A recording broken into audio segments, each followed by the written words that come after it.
Tonight, we won't open maps to trace the Empire's borders or count the skulls it left behind. Instead, we'll wake up on the steppe before the sun dares to. Frost climbs a stirrup, felt doors lift and breathe, and somewhere in the dark, a horse exhales steam that joins the stars for a heartbeat before it fades. Here, the wind is not a visitor, it owns the place. It decides breakfast, mood, and mercy. Bowls are held low, backs turned to the fire, and words kept short because breath is fuel and silence is warmth. Leather creaks, ropes hum, and the horizon stretches so wide it makes your city habits panic, searching for walls that do not exist. By noon, you've already lived 3 seasons. Morning bites the bone and demands humility. Noon turns the ground to mud, thick as regret. Evening dries everything to grit and remembers exactly where you failed to keep your footing. Layers of felt and skin open and close like shutters in a storm too slow, and the cold writes its name on your lungs. Too fast, and heat escapes like a secret. Every seam becomes a promise. Hold, and you survive. Tear, and the day takes its payment. The steppe teaches through patience, never through kindness. Its lessons are written in wind, not ink. You learn that fire is a privilege, that water has rank, and that time itself is measured in hoofbeats, the only clock that can outrun frost. Here, weather doesn't argue. It just keeps your mistakes until nightfall, then returns them to you, neatly labeled. So lower the lights, if you have any. Let the frost settle on your breath, and listen for the quiet rhythm of hooves beneath the horizon. And if the vastness of this place slows your breathing, that's already enough to belong here. Beyond the felt walls, the night moves in threads of smoke and song. Horses shift their weight just enough to remind the camp that even sleep has a rhythm. In the hush between embers, a figure stirs by the brazier. Her bracelets catch the faintest light, her voice the faintest authority. The tent does not need a throne. Its order begins with her glance. Frost climbs a stirrup, felt doors lift and breathe, and somewhere in the dark, a horse exhales steam that joins the stars for a heartbeat before it fades. Here, the wind is not a visitor, it owns the place. It decides breakfast, mood, and mercy. Bowls are held low, backs turned to the fire, and words kept short because breath is fuel and silence is warmth. Leather creaks, ropes hum, and the horizon stretches so wide it makes your city habits panic, searching for walls that do not exist. Dawn does not arrive here. It unveils something that never went to sleep. A camp reveals itself as if it had been wrapped in silk, and now the ribbon has slipped, ropes coiled like sleepy snakes, saddles turned upside down to keep the cold off their backs, bowls already held in mittened hands with the handle tucked into the palm so metal one take liberties with skin. People keep their words short because steam makes punctuation in the air, and there's no point overworking the commas. The horizon is where your city habits go to search for a wall and come back with a lesson on distance. Breakfast is decided by the wind. It will be hot and liquid and indifferent to fashion. Fire licks around dung with the modest pride of a technology that has never read a manual. Leather creaks when hooves test the crusted snow. Amare exhales an opinion that you can see. You look for a roof and find the sky in uniform, a color that has not yet learned its name. This is the first detail, always the first. Your body is a house with valves. Layers of felt and skin must be opened and closed like shutters. The day will lay 3 seasons on you before the sun is tired. Morning bites the bone and suggests you should be smaller. Noon turns paths to mud and asks whether your step etiquette included rolling your trousers before crossing the trickle that has transformed into a persuasion. Evening dries everything to grit and records where you walked with affectionate accuracy. On a map, this would look like lines. Here it looks like boots that make their own decisions. Every seam is a promise you made to yourself last night. A good seam keeps heat like a proverb. A bad one lets out your plans. Hands are checked for cracks the way a bow is checked for splinters. Both will tell you bad news exactly when you need least to hear it. And the weather, this is important, does not argue. It collects your mistakes, labels them in a tidy hand, and returns them for your signature. Movement is the grammar, and the horse is the quiet verb. The pace is measured by breath and hoof, not by clock, not by map, not by any instrument that refuses to snort. A trot solves most problems and causes the rest. If the saddle raises a sore patch, you do not negotiate. You policy it into obedience with wool, fat, and the conviction that skin improves when given a job. Water comes first to the horses because thirsty cavalry is a dice game. The step always wins. You learn to carry salt in a pouch the way a city person carries keys, and you learn to stir it into milk the way you stir silence into conversation. A strip of dried meat softens in broth. Marrow turns black tea into something a little too proud to be called tea. A handful of millet changes personality depending on the can you cook it in. The rulebook is not written. It is arranged around the tent like furniture. The threshold is a line you do not step on because luck is a floor plan. The fire faces east because morning deserves a witness. The host sits north because someone must look like a compass. Steel is offered help first and displayed where all can see and none can grab. It is a public citizen today. A bowl of fermented milk moves clockwise because the sun does. A wrong hand turns top cold, and then the bowl goes around again to warm it. There is a gesture for hello that is almost a bow and almost a hug. It began when someone needed both. Everything here is gentler than it sounds and more exact than it looks. You will try to help. You will be told kindly to help by following the rhythm, not by rearranging the furniture of customs you have not yet met. A horse can tell whether you are a paragraph or a footnote. It will assign you accordingly. And your pocket knife, comforting in towns, sleeps under your cloak, so you do, because steel has a way of waking when dreams get ambitious. Signals talk in smoke by day and embers by night. 1 puff means food, 2 suggests danger, 3 is a path with opinions. You will miss them once, not twice. Because time here is obedience with hooves, you will discover that a late arrival is a multiplying risk, not a character trait. And you will look down and realize you have been counting distance in songs, not in measures, and that songs change tempo with the wind. Economy, such as it is, rides with you. The workshop is mobile. It has a bellows that whispers like a well-mannered dragon, a charcoal bed that knows when to glow and when to keep its thoughts to itself, and a narrow amble that remembers every knuckle it has met. Leather learns its shape from awl and sinew and patience. The knee is a clamp, the thigh is a bench, the hand is the whole shop committee. The outbacks are glued with fish and hide that would have preferred other destinies. They are persuaded with heat and a thong that tightens with opinions. A broken tack is a delay with manners if hands keep moving. Nothing is wasted because nothing can afford to be wasted. Favors are packed next to wool and iron. A good felt coat is a loan with long memory. A good needle is a dowry. A bad knot is a rumor that will follow you for a month. Orders run by the decimal spine 10, 100,000, so a whisper can move a plane. Tens answer to hundreds. Hundreds answer to thousands. Thousands answer to a man who knows which way the horse's ears are pointing. The decimal system becomes weather for people. That surrounds you, it carries, it clears. The word for commander and the word for listener acquire the same face. A signal flag means share the water. A lifted bow means fast. A circle traced in air means gather. A small lazy figure 8 means wait until dusk calms down. All of this happens without ceremony, which is a kind of ceremony. Chiefs do not always look like chiefs.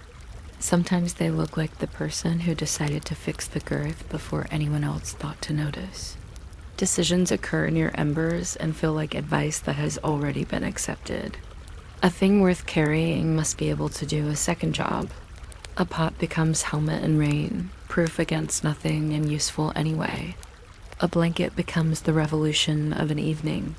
A strip of felt becomes a vote of confidence in the horse back and in your own. In winter, the forge spits little suns and the sky pretends not to mind. In summer, the forge naps and the knives keep quiet in their sheaths like obedient arguments. Wealth is not what piles up. It is what travels and returns, preferably with a story that does not exaggerate. Body needs become bookkeeping. Fat is heat, salt is nerve, water is destiny with a handle. There is a trick with clean snow that makes drinking less like punishment and more like a plan. Smoke is a washing place when streams are stingy. You stand over the smudge and let it erase any rumor of grease from your hands. Afterward, you smell like patience. Variety retires. Enough clocked in for the season. Dried meat resumes a civil tone when boiled. Bone becomes tea when no one is watching. Flour decides to be bread because the pan says please. A little leather thong ties the whole day together by refusing to snap.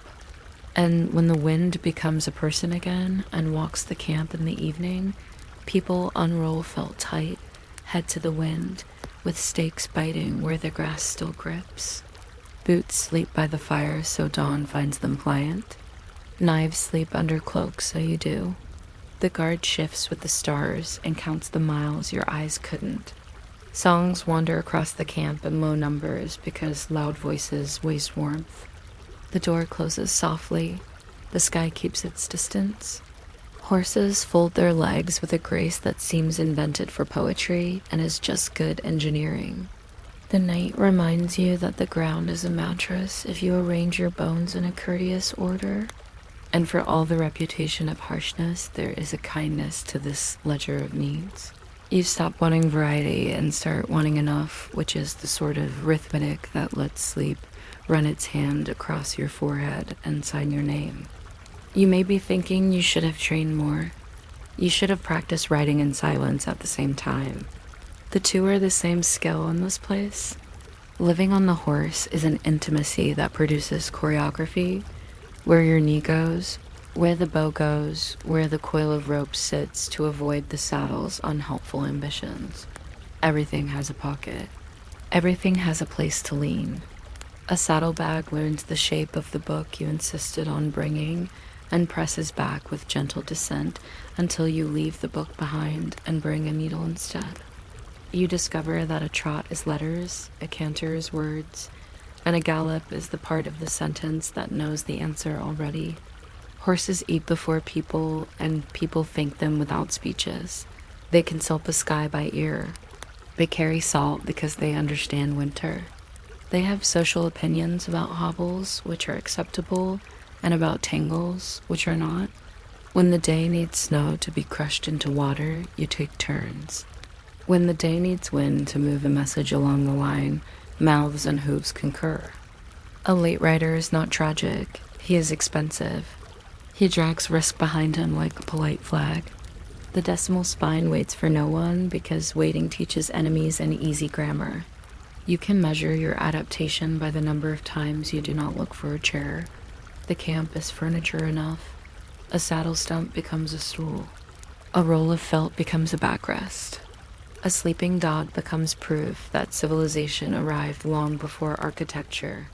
The tent is a lecture with cushions. Its etiquette is a way of doing geometry kindly. Step over the threshold, not on it. The felt remembers steps and prefers compliments. Show your palms, not because anyone doubts your fingers, but because warmth is a currency and palms are its coins. Sit where the host's glance suggests. The northward seat has duties that include noticing what the wind is planning. Put your knife where all can see, hilt forward so that it is a tool on holiday, not a speech. Drink in a circle as if the sun had written the rules. Clockwise is less about superstition than about choreography that keeps elbows from inventing opinions. If you must talk politics, do it with a grin that suggests the sheep are listening, because they are, and they will pass on anything you say. Gifts are not bribes. They are borrowed adjectives. A good belt makes a man straighter. A good needle makes a woman historic. A good song makes everybody neighbors. A mistake is mended in public, so it does not multiply in private. The tense lattice is a diagram for kin. Ropes are explanations, knots are signatures. The smoke hole is theology in a practical hat. Step back out with the same foot you stepped in with if you remember. The world will not end if you forget. The world is busy with weather. Economy and command keep their tools in the same bag. If you need a plank, you take apart a sled you are not using. If you need a sled, you take apart a plank that looks bored. The whetstone lives in the pocket nobody else uses. People learn to ask before borrowing an edge. Bowstrings are dried on the thigh because the thigh is a friendly climate. You make glue by boiling ideas that failed. You remember that charcoal is not a luxury. It is a plan for later. You wrap iron in wool so the forge treats it gently tomorrow. You learn the quiet pride of fitting, the quieter pride of mending, the quietest pride of choosing not to add a thing to your load. Orders, when they come, smell like smoke and eat like bread. 10 knots, 100 knots, 1,000 knots. The rope has opinions about leadership. A signal on a hill looks like gossip that grew up and became responsible. The leader you expect to see is sometimes busy adjusting a girth. The leader you do not expect to see is the one who handed you water half an hour ago. You begin to understand that reputation is the name given to the memory of helpful hands. The mobile workshop moves for the same reason rivers do. It is cheaper than staying put. Water, fire, and night are the board of directors. They vote each day with a 3-2 majority and always win. Water belongs first to the animals and then to the human who can carry it farthest. A good well is an elder with a sense of humor. It coughs up sand just when someone is being too proud. Fire is a silent negotiator that makes raw plans edible and cold advice friendly. A line of embers will tell a foot where to go in the dark without any need for poetry. Night is an auditor. It tallies the tent ropes and the mouths and the little silences that kept the day from breaking. It puts a stamp on your eyelids and files you underdone. A guard count stars the way a city guard counts keys. He hears the distant geese and knows which river is plotting a shortcut under the ice. He knows that a felt door, tugged hard, sounds like a promise, not a warning. Songs travel with the guard as he circles. He sings the tuneless sort that carry better than the kind that boast. The animals shuffle in their blankets. A child coughs and is handed tea without waking. A man whispers to a saddle as if it were a saint. Someone swears in a language that geese invented. The sky keeps its distance and then forgets and leans closer. You cannot tell which, and it does not matter. There is a knife under your cloak. It sleeps, and you sleep because the day taught both of you to. You will not last a day if you bring arguments to a place that speaks in arrangements. You will not last a day if you insist on new rules for old winds. But you can last a day if you admire how a trot becomes sentences.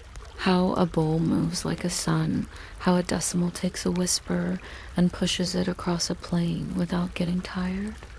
You can last if you accept that fat is heat and salt is nerves and water is destiny that fits in a bucket. You can last if you let your hands learn to be tools and your knees learn to be clamps and your silence learn to be a part of a conversation. And after that first day, you will sleep because the ground has taken your inventory and found you adequate, because the horses have written your name with their ears, because the felt door has decided you are furniture with potential. Dawn will climb a syrup again. Frost will make small suggestions about boots and bowls and brevity. The wind will decide breakfast. Your city habits will look for walls and find instead a horizon that has been practicing the expression called yes. You will drink something hot and not ask too many questions about its ingredients. You will check your seams. You will think about distance as a polite rumor. And if you are still awake while I describe the way leather creaks when hooves test crusted snow, feel free to subscribe with the same gentle energy you use to tie a girth or do absolutely nothing at all. The plane is large enough to hold both decisions without noticing a difference. The day will repeat itself with minor revisions. Morning will ask for small movements that look wise. Noon will ask for the kind of stubbornness that wears a smile. Evening will ask for generosity and heat and space. Movement will request the grammar of trotting and the humor of cantering. Etiquette will teach you where to put your knife and where to put your impatience. Economy will suit itself to bags and belts, to rope and patience, to glue and the future. Command will pretend to be a whisper and turn out to be a map drawn in hooves. Water will behave like a board member with veto power. Fire will chair the meeting. Night will sign the minutes. And then there will be sleep again, a felt door closed like a page, a sky that keeps its distance in order to be closer than it looks, and a camp that breathes the slow, collective breathing of things that have worked out what they are doing. No suspense, no lesson to carry beyond the tent ropes, only the gentle arithmetic of enough. Enough warmth, enough salt, enough obedience to the wind. The rest of the story is not a story. It is a quiet repetition of competent motions until the horizon changes color and the bowls remember what goes in them. You will last another day if you let the saddle count your thoughts and let the horse finish your sentences and let the plane edit your habits. And if not, the step will keep doing what it does with or without you, which is the kindest possible ending for a place that treats endings like the beginning of the next trot. Somewhere in all this, a traveler who became a neighbor will explain that the hardest part is not the cold, but the honesty. You do the thing that needs doing because the wind has a clipboard. You hold the bowl with two hands because heat has a short attention span. You step over the threshold because luck is a thin rope with a long memory. You let your knife sleep under your cloak because steel feels increasingly like a colleague and deserves a decent bed. You tighten the girth because the horse has no patience for your metaphors. And then you go out into the white air and remember your lines, adjust the valves, read the hooves, count in tens, follow the smoke, drink without fuss. And at night, let sleep count the miles you didn't see. The step will keep its distance and still be everywhere. The camp will pack itself like a sentence with short words and long meaning. Your city habits will sit down on a rolled felt and learn a new idea of a chair. It's all very boring in the way a lullaby is boring, which is to say perfect. There's no plot, only weather and obedience, and the small, interesting problems that make bodies think quietly. Even the horses agree. They blink, they chew, they watch the horizon, and they keep breathing at the reliable pace that tucks people into blankets better than any song. You might not expect a man with a handbell and a list of streets to organize a whole city as streams, but for a few quiet centuries, the night watch did exactly that, walking in circles so everyone else could sleep in straight lines.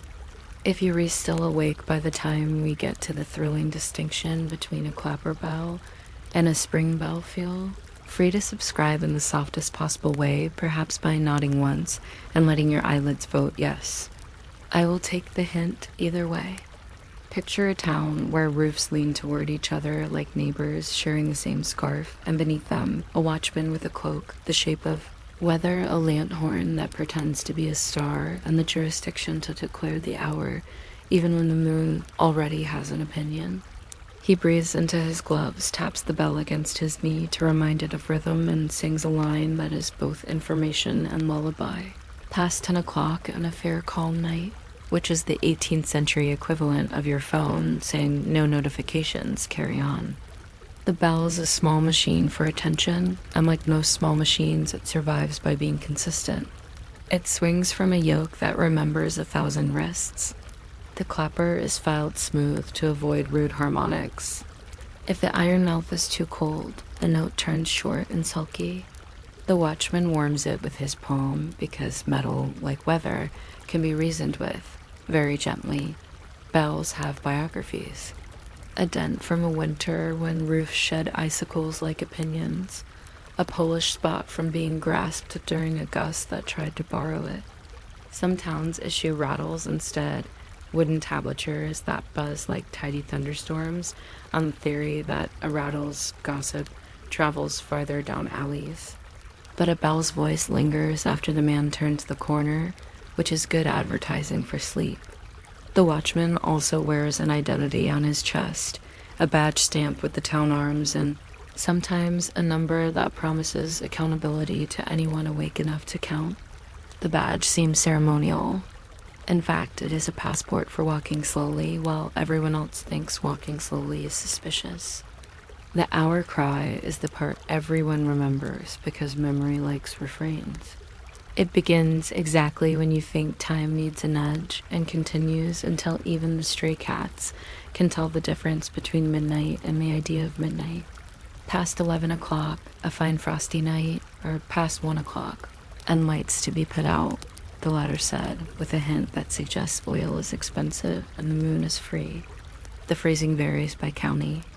A coastal town prefers a fair wind, an inland town prefers all's well, and a particularly ambitious borough mentions the quarter hours, which is the auditory equivalent of cutting bread thinner so it lasts. The watchman's voice is not an aria. It is a comfortable cardigan. He calls the words as if he were making a note to himself and letting you overhear. In some places, the cry includes a moral, remember fire and candle, like a footnote added by a strict but kindly aunt. People listen just enough to feel safer and not enough to be distracted. That is the whole point. Roots are the secret architecture of the night. A watchman's beat is topography married to habit. He begins at the watch house, which is a hut with ideas about being a courthouse someday. It smells of leather, wool, and decisions that can wait until morning. He takes the east lane first because wind tends to start its arguments there. He passes the cooper's yard and the pile of stave offcuts that promise to behave, provided sparks mind their manners. He taps each door latch, not because he suspects it, but because latches like to know someone is narrating them. A knot of alley is called the Shambles, gets 2 extra minutes on the schedule because sausages occasionally have late opinions about embers. He checks the river sears, counts boats as if they were sheep, and notes whether the rope that lives on the third piling is coiled like a spiral or like a shrug. Routes adjust with seasons. Winter demands time in the brewery district when malting kilns practice modest volcanology. Summer requires more attention to gutters that pretend they are not stuffed with leaves. Past 12 o'clock and a clear star, he says, and tries not to step on the cat that trusts him every night and looks offended every time. Signals are a language, and languages excel at needless precision. 1 bell steady means the hour. 2 fast means trouble, usually of the fire variety. 3 slow means the watch is gathering, which is a ceremony identical in procedure to gossip. If a rattle is used, it says everything at once, which is a fine metaphor for alarms. A whistle is reserved for weather that has made carrying a bell ridiculous. The whistle note carries under doors, even when the wind decides to edit. The lanthorn has its own syntax. Shade half close to preserve oil. Shade open to accept testimony from a puddle. Shade turned to the house front when you suspect the candle there has joined the conspiracy of curtains. The lanthorn glass is horn scraped thin, which turns flame into a polite blush. Later glass is used, and it chimes if the watchman forgets where the doorway ends and the door begins. Many he does forget. The watch records include a category called breakage, settled by fines or by a sigh and an IOU for Saturday. Keys are both symbol and shortcut. The watchman carries a bundle of them, courtyard keys, cellar keys for locks that genuinely enjoy locking, and a key to the postern that resents being called small. He wears them under his cloak so that the sound does not alarm dogs or overly reassure thieves. A key ring is a little town in metal. He knows each tooth by fingertip alone. The list in his pocket ties keys to addresses like cousins to chairs at holidays. Names are written with penmanship that expects candlelight. Mrs. Tolt, who forgets her back gate. Mr. Whitehorn, whose shutters prefer to stay ajar. The cooper's boy, who accidentally continues the workday after closing. The list ends with an empty line because there is always one more house that wishes to be remembered. The watchman's pencil is trimmed with his knife by pulling the blade toward him, a practice that unsettles new recruits until they learn the pencil is the only object he treats with impatience. A watch is not a police force, exactly. It is more like the municipality's conscience strolling. Serious crimes are rare and mostly daylight's business. Night offers smaller negotiations, a shutter that needs persuasion not to bang, a drunk who needs to learn that cobbles are not a duvet, a dog that would like to be on the other side of a door that has not realized it yet. The watchman is licensed to knock on reasonable doors at unreasonable hours for unreasonable reasons that will seem reasonable in the morning. He has the legal right to arrest people who are practicing midnight without a license, but he prefers to escort them to their own pillows. He is, unexpectedly often, a marriage counselor for couples who have discovered that lamp oil is cheaper than compromise. He becomes adept at hearing the difference between plates being washed and plates having opinions. Past 1 o'clock, he calls, and all's well, meaning all is well enough for another hour, which is the only kind of well that survives. Fire is the superstition that turned out to be science. Everyone fears it together because together is the only way to fear it properly. The watchman's eyes are trained to notice the wrong color of light behind linen, the wrong speed of flicker, the wrong smell of warmth. He knows how far a spark can travel when it has imbibed at the forge. He knows which roofs hold grudges. He carries a fire iron, which is a polite hook with ambitions, and in some towns a leather bucket with his initials, which expects to be filled with a speed that suggests familiarity. Water supply is part ritual yelling, "water," until a chorus develops and part hydraulics lining up with your neighbors so gravity does the lifting. A bucket line is a civic poem, not famous but necessary, with a meter of 3 paces and a rhyme scheme of please and thank you. After the excitement, the watch records the incident as chimney dried out, which is true, and delivers a lecture so soft that people fall asleep midway and wake up full of good resolutions. The lecture contains the phrase, chimney sweeping to be performed quarterly, which is a municipal way of saying that soot is the most ambitious artist in town. Tools multiply like beetles. A staff tipped with iron for discouraging doors that have forgotten consent. A halberd when the town council feels traditional. A little handbell for narrow alleys that prefer soprano. A lantern shutter spring that needs oil on Thursdays. Chalk for marking doors that have been reminded of bedtime. A notebook bound in calf for names that will otherwise escape. A stranger in gray walked as if new to the cobbles, which is all the description anyone ever needs. In winter, he wears pattens strapped over boots, so the slush admires him from a respectful distance.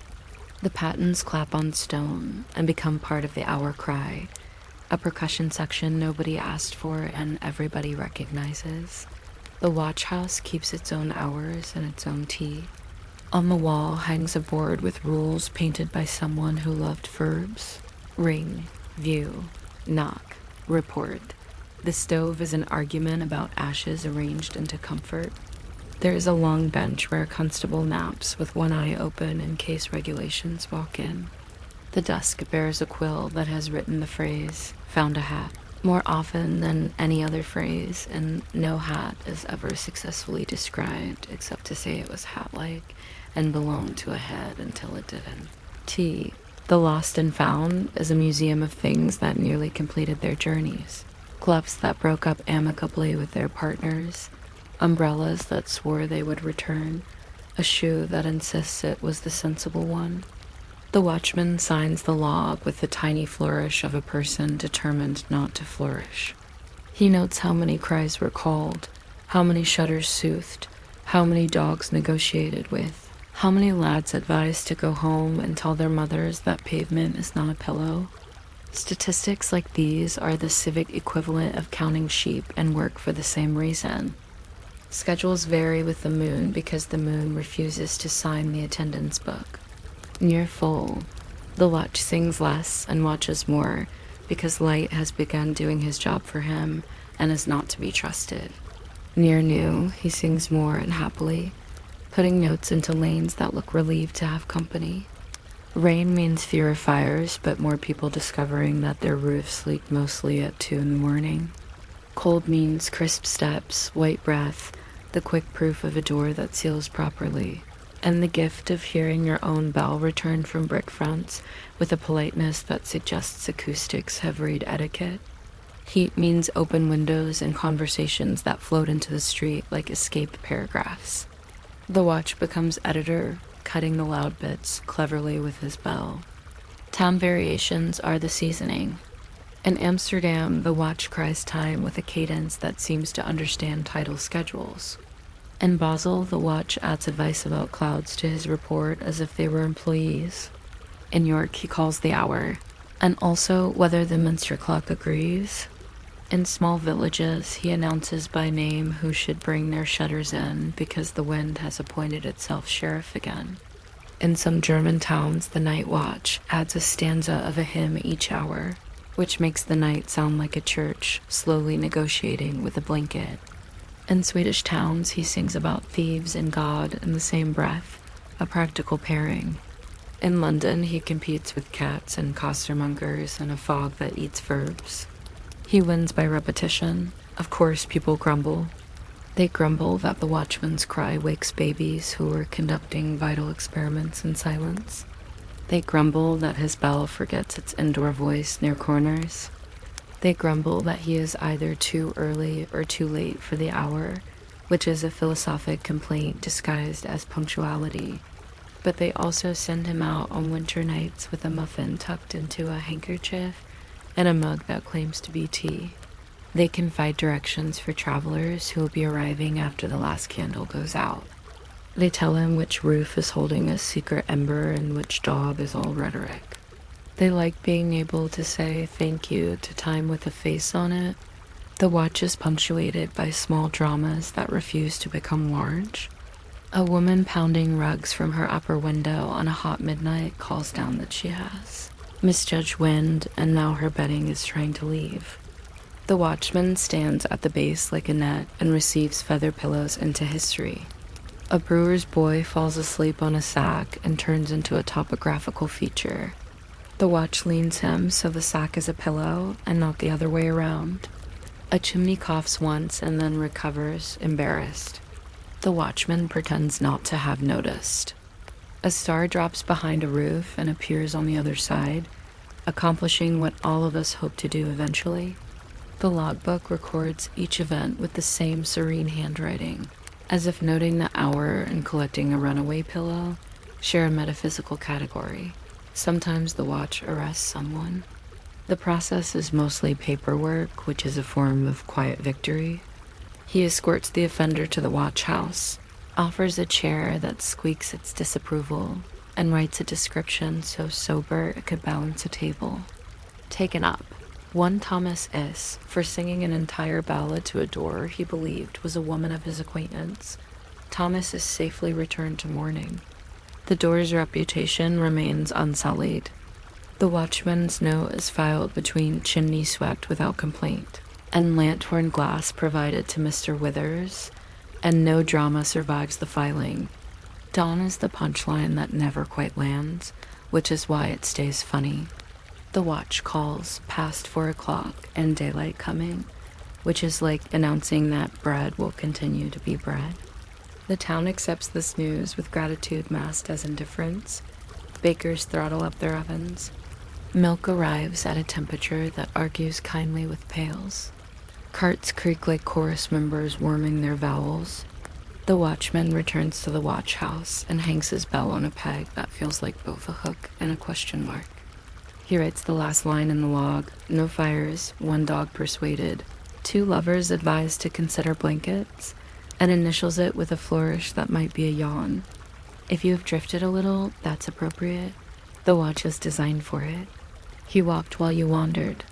He set the hour so your mind could stop counting. He noted shutters and cats and clouds with the sort of attention that makes the world safe for pillows. You didn't need all the details, only the rhythm. Step, ring, look, note. Step, ring, look, note.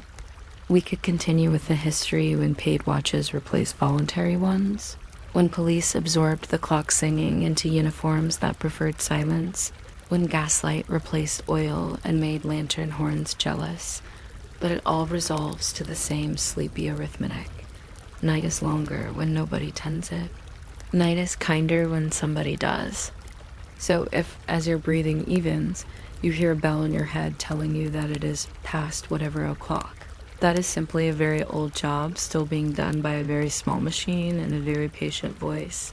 Let it finish the circuit. Let it check the latches of your thoughts. Let it set the hour of your pillow and declare, on the town's behalf and your own, that all's well enough to sleep through. You might not expect a wooden beam, a couple of iron teeth, and a handle shaped like a question to choreograph the traveling habits of an entire country, but a canal lock does this politely one boat at a time, as if time itself were queuing with good manners.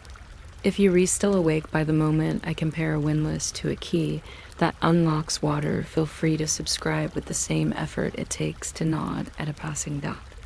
Or simply let your eyelids lower like paddles closing, and I will keep the pounds level. Morning begins with mist. Not dramatic mist, just the kind that sits on the water like folded linen and waits for instructions. The lockkeeper steps out of a cottage that knows exactly how many winters it has seen and carries a mug that knows the same. He listens for overnight seepage the way bakers listen for dough. The gates lean together with a comfortable ache of old knees. There is dew on the balance beams, straight as a ruler's advice. The keeper runs a palm along the top plank and finds splinters in the places he expected, which is reassuring. If the wood surprised him, the day would feel ambitious. He glances at the depth-bored white numbers that pretend to be casual and notes what the pound decided while he slept. Some mornings, the upper pound is swollen with rain that tried to visit everyone at once. Some mornings, the lower pound looks thirsty enough to argue. The keeper makes a sound like HM, the official noise of hydraulics, and the water agrees to wait for orders. A narrowboat noses up as if applying for a position. Its paint, once bold, has learned humility from weather and fenders. The steer's cap says the century without meaning to. He brings the boat to a halt with a reverse that sounds like a cough, deciding to be a whisper. The lockkeeper nods as if this were a secret club, and steps to the balance beam. He doesn't push so much as lean a suggestion into the wood. A gate prefers negotiation. When the miter opens a little, the boat draws closer, rope ready, a breastline that knows more about human patience than many books do. Gungasler's the canal, S word for people who watch water work because it calms them stand by with faces arranged into documentary. Someone's dog is carrying out a feasibility study on goose avoidance. A woman with a windlass waits for the signal to wean, and when it comes, she drops the square socket onto the spindle with the crisp clink that boaters hear in their dreams. The paddles, the proper name is sluices, but canals collect affectionate aliases the way towpaths collect burrs rise, with a squeak that could be a complaint or it could be contentment. Nobody investigates. Water begins to think vertically. The ritual is steady and therefore beautiful. With the upper paddles open, water slides in as if it belonged here already. The lock is a measuring cup with ambitions. The boat rises inside it with the dignity of a sermon that has learned brevity. The keeper watches for the list that says an eddy has been too enthusiastic. He keeps one hand on the beam, as if consoling it for being useful again. The steerer converses with the sill, which is to say, he keeps the boat astern from sitting on the step that would take offense. Ropes slant at polite angles. On the towpath, a cyclist who has chosen bells over conversation slows to the speed of attention.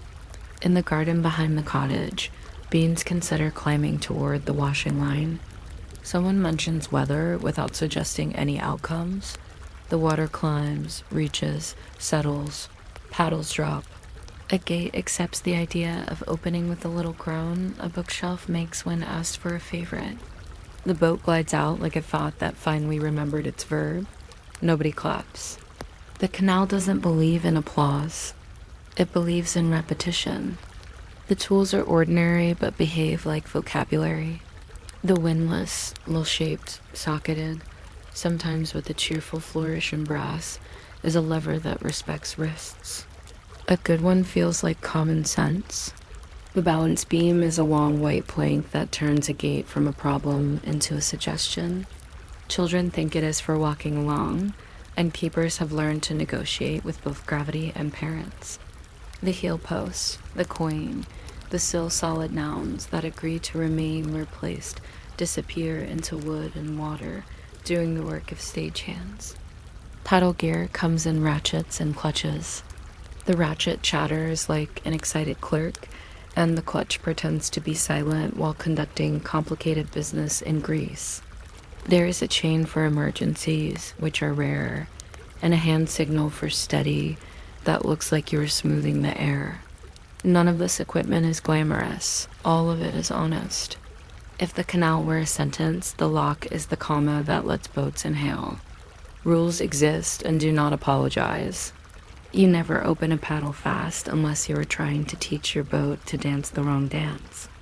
You never step over the gap between gates.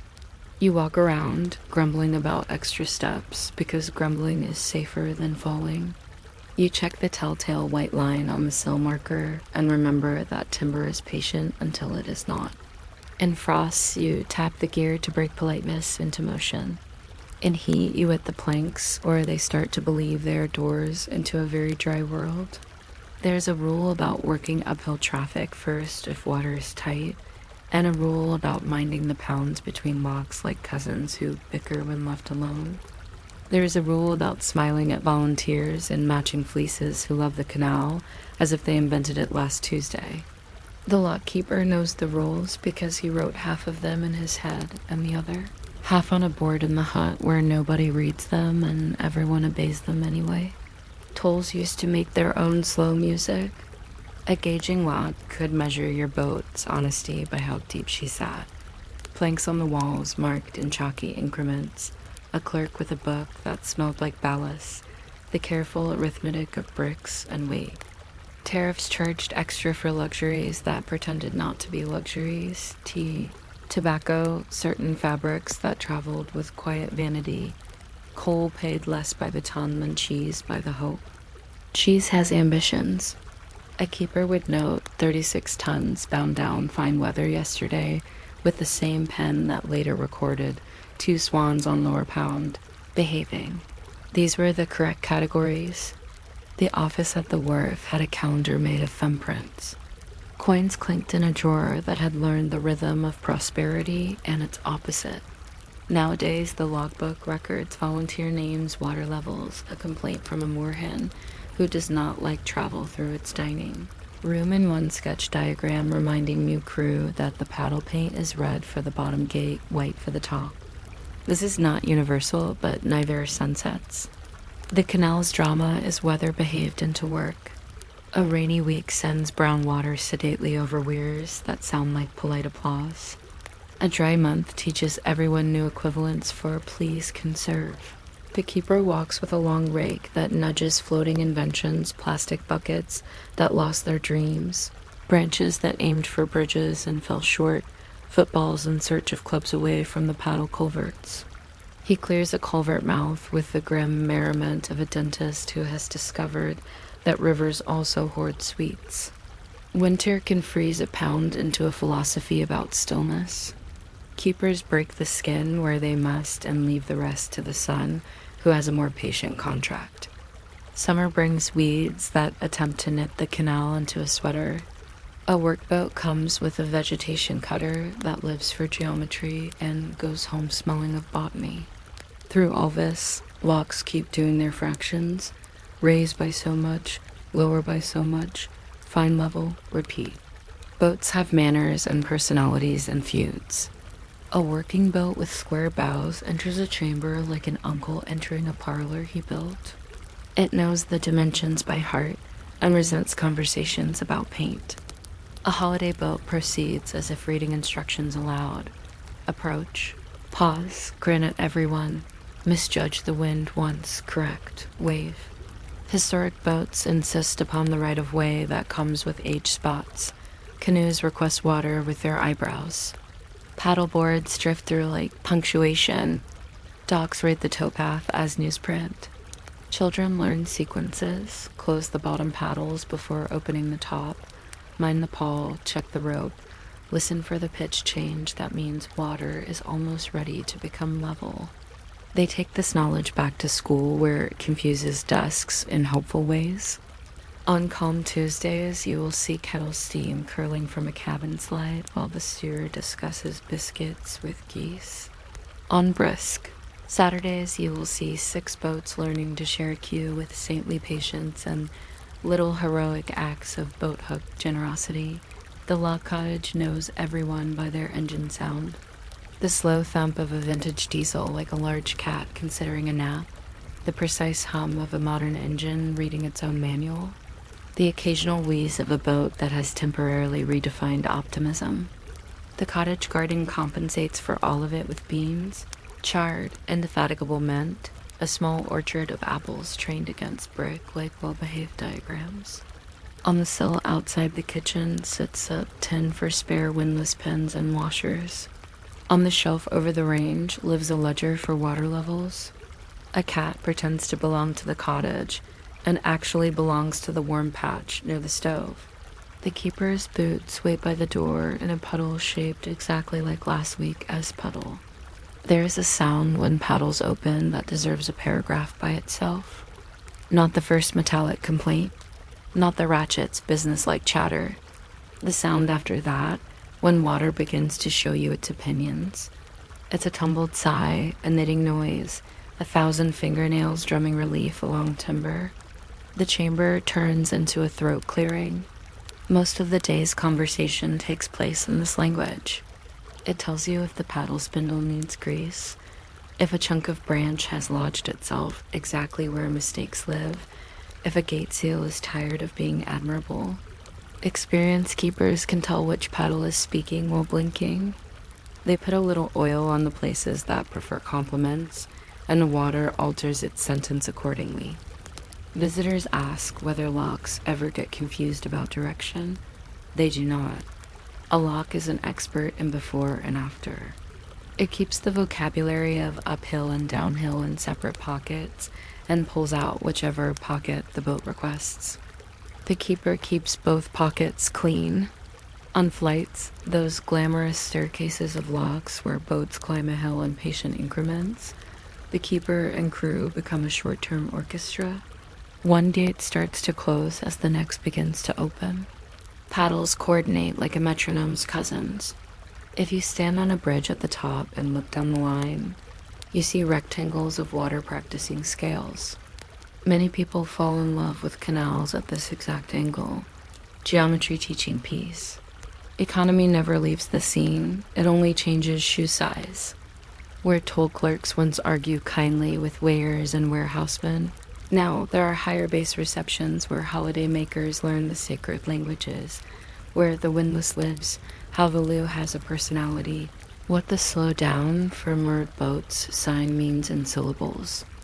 At canal-side pubs, the price of ale incorporates a surcharge for scenery that looks exactly like the word traditional, and nobody regrets it. Dry docks still lift boats the way commas lift clauses.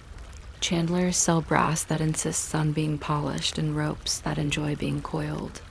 This is all commerce, but gentle commerce, the sort that folds itself at dusk and counts its coins by the sound, not the number. Night falls by degrees that feel negotiated. The pound outside the cottage becomes a mirror that forgives. That's whole committee under the bridge.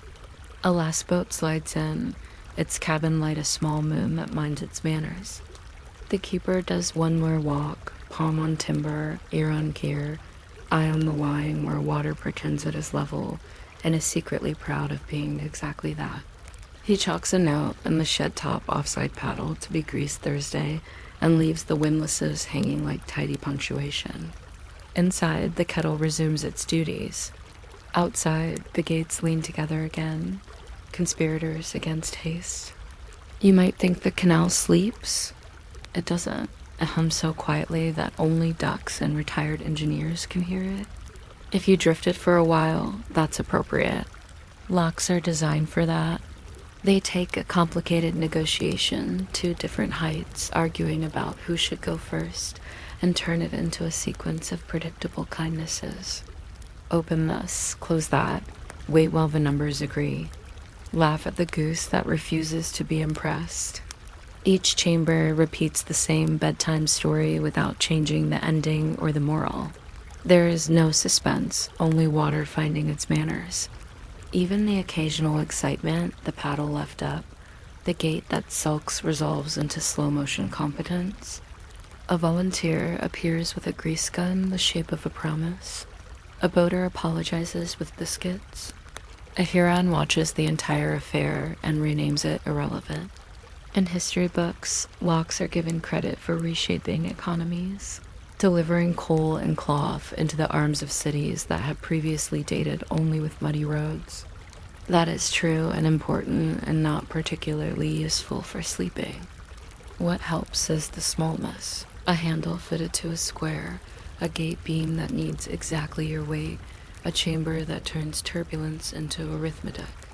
The keeper's pencil blunts at the same rate every week. The dog next door learns boats carry biscuits and which carry philosophical conversations about biscuits. The mist at dawn arrives on schedule and leaves on schedule and never asks you to comment. So we can end, not with a lesson, but with that sound again, paddle lifting, water beginning to think, boat rising with calm indifference to drama. The windlass turns and counts itself. The beam yawns and moves. The gates touch where they meet and pretend it's a coincidence. The boat glides out like a loaf from a tin. You look down and discover your breathing has synchronized with a hydraulic, fact invented 2 centuries ago by people who needed wool and coal and also, apparently, sleep. If you close your eyes now, the lock will keep time without you. It will measure out the night in careful inches of level. It will greet the first boat in the morning with dew on the beam and a ledger ready for whichever numbers are gentle enough to record. And somewhere a volunteer in a fleece will explain to a child that you never run with a windlass, you always respect a sill. And you wind paddles down as if setting a cat upon a cushion.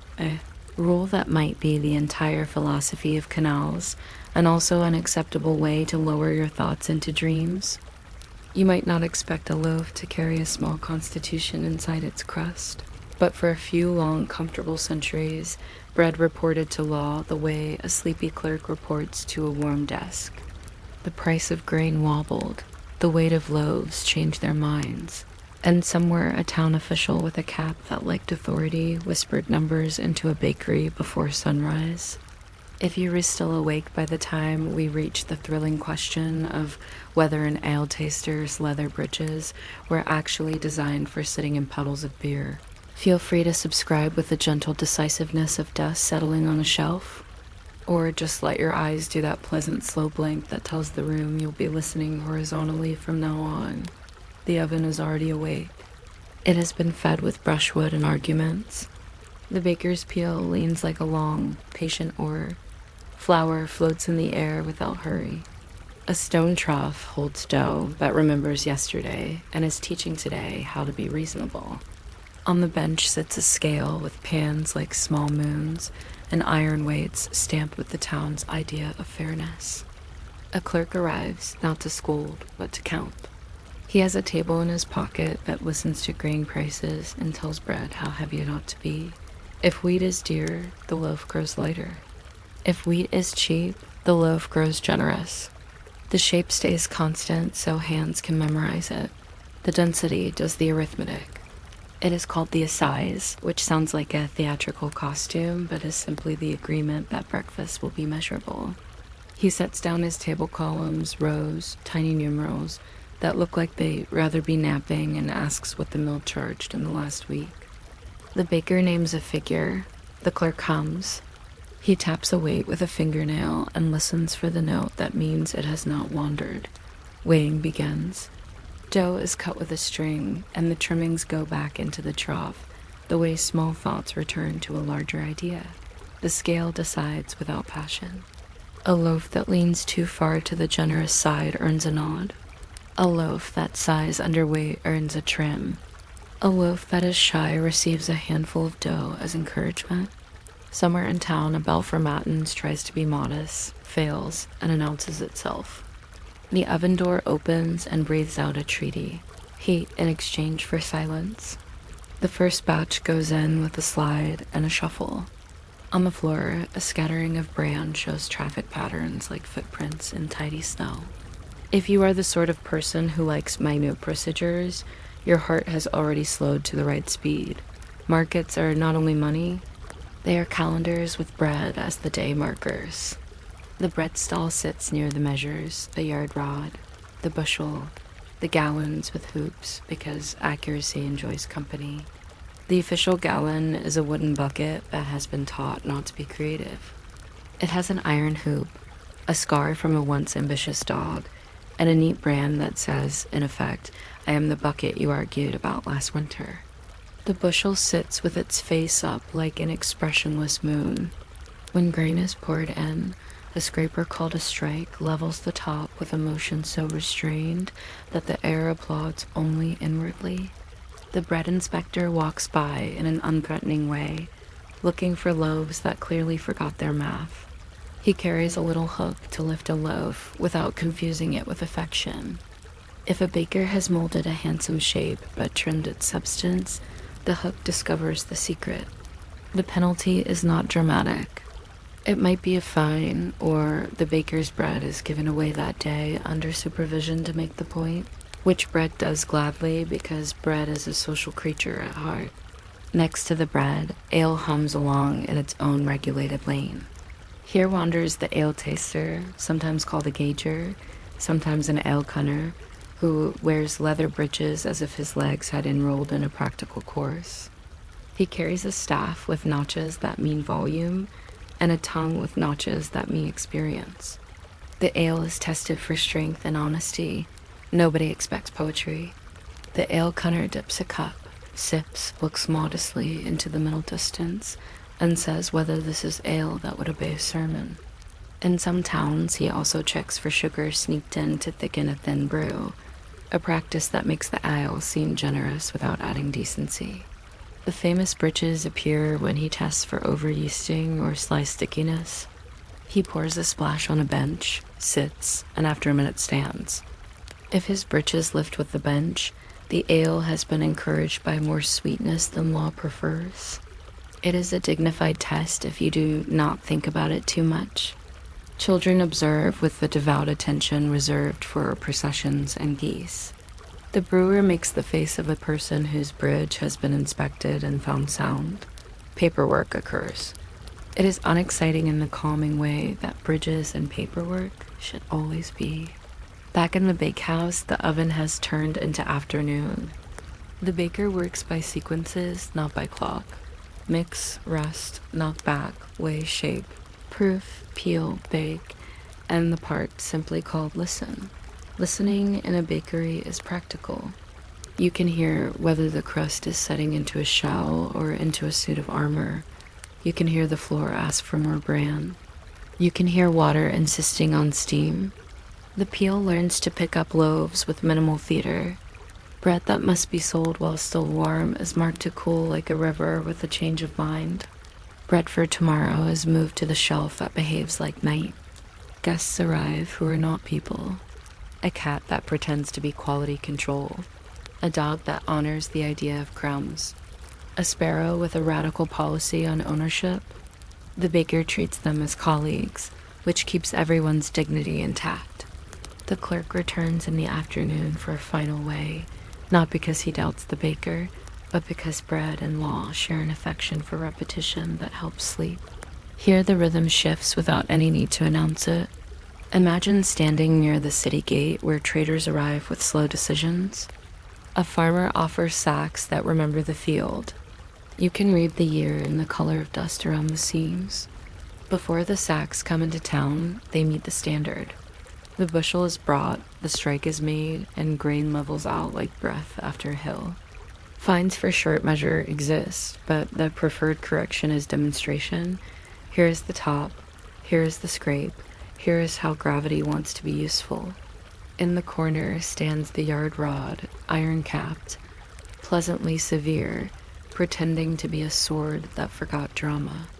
Cloth merchants bring their bolts and measure in front of everyone because fabric is part garment, part public promise. The rod tells the truth without commentary. It remembers last spring's argument and forgives it as long as this spring is better.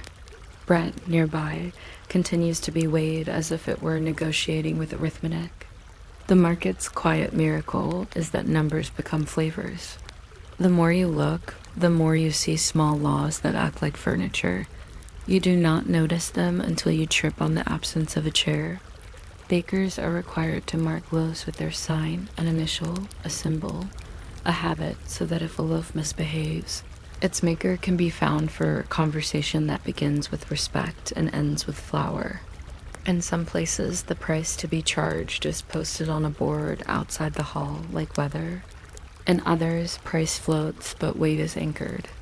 If a baker is found short, the correction may involve bread publicly displayed with its right weight written above it, the written honesty more lasting than scolding.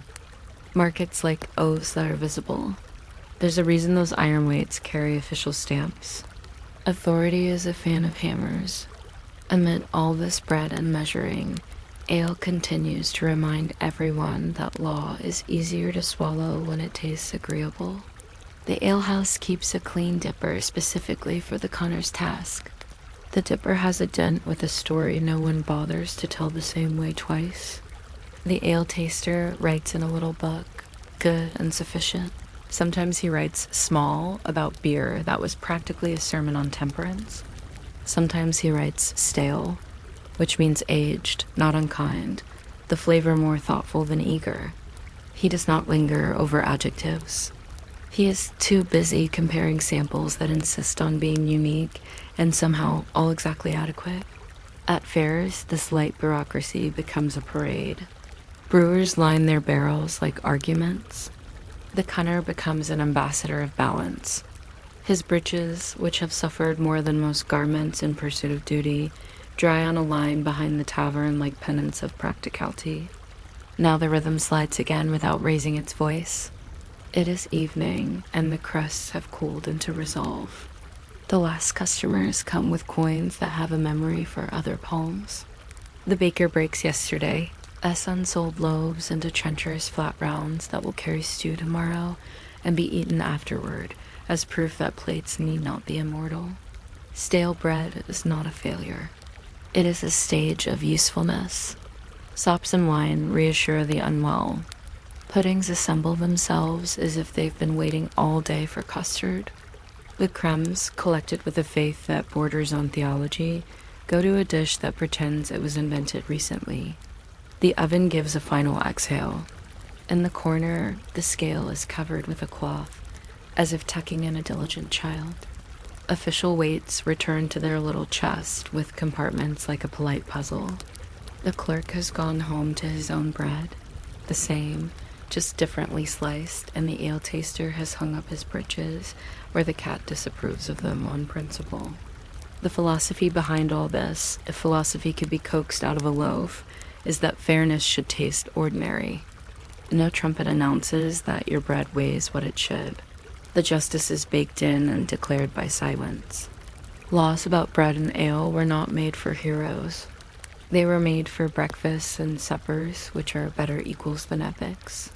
The penalty for cheating was frequently mild but public, which is how mildness becomes interesting.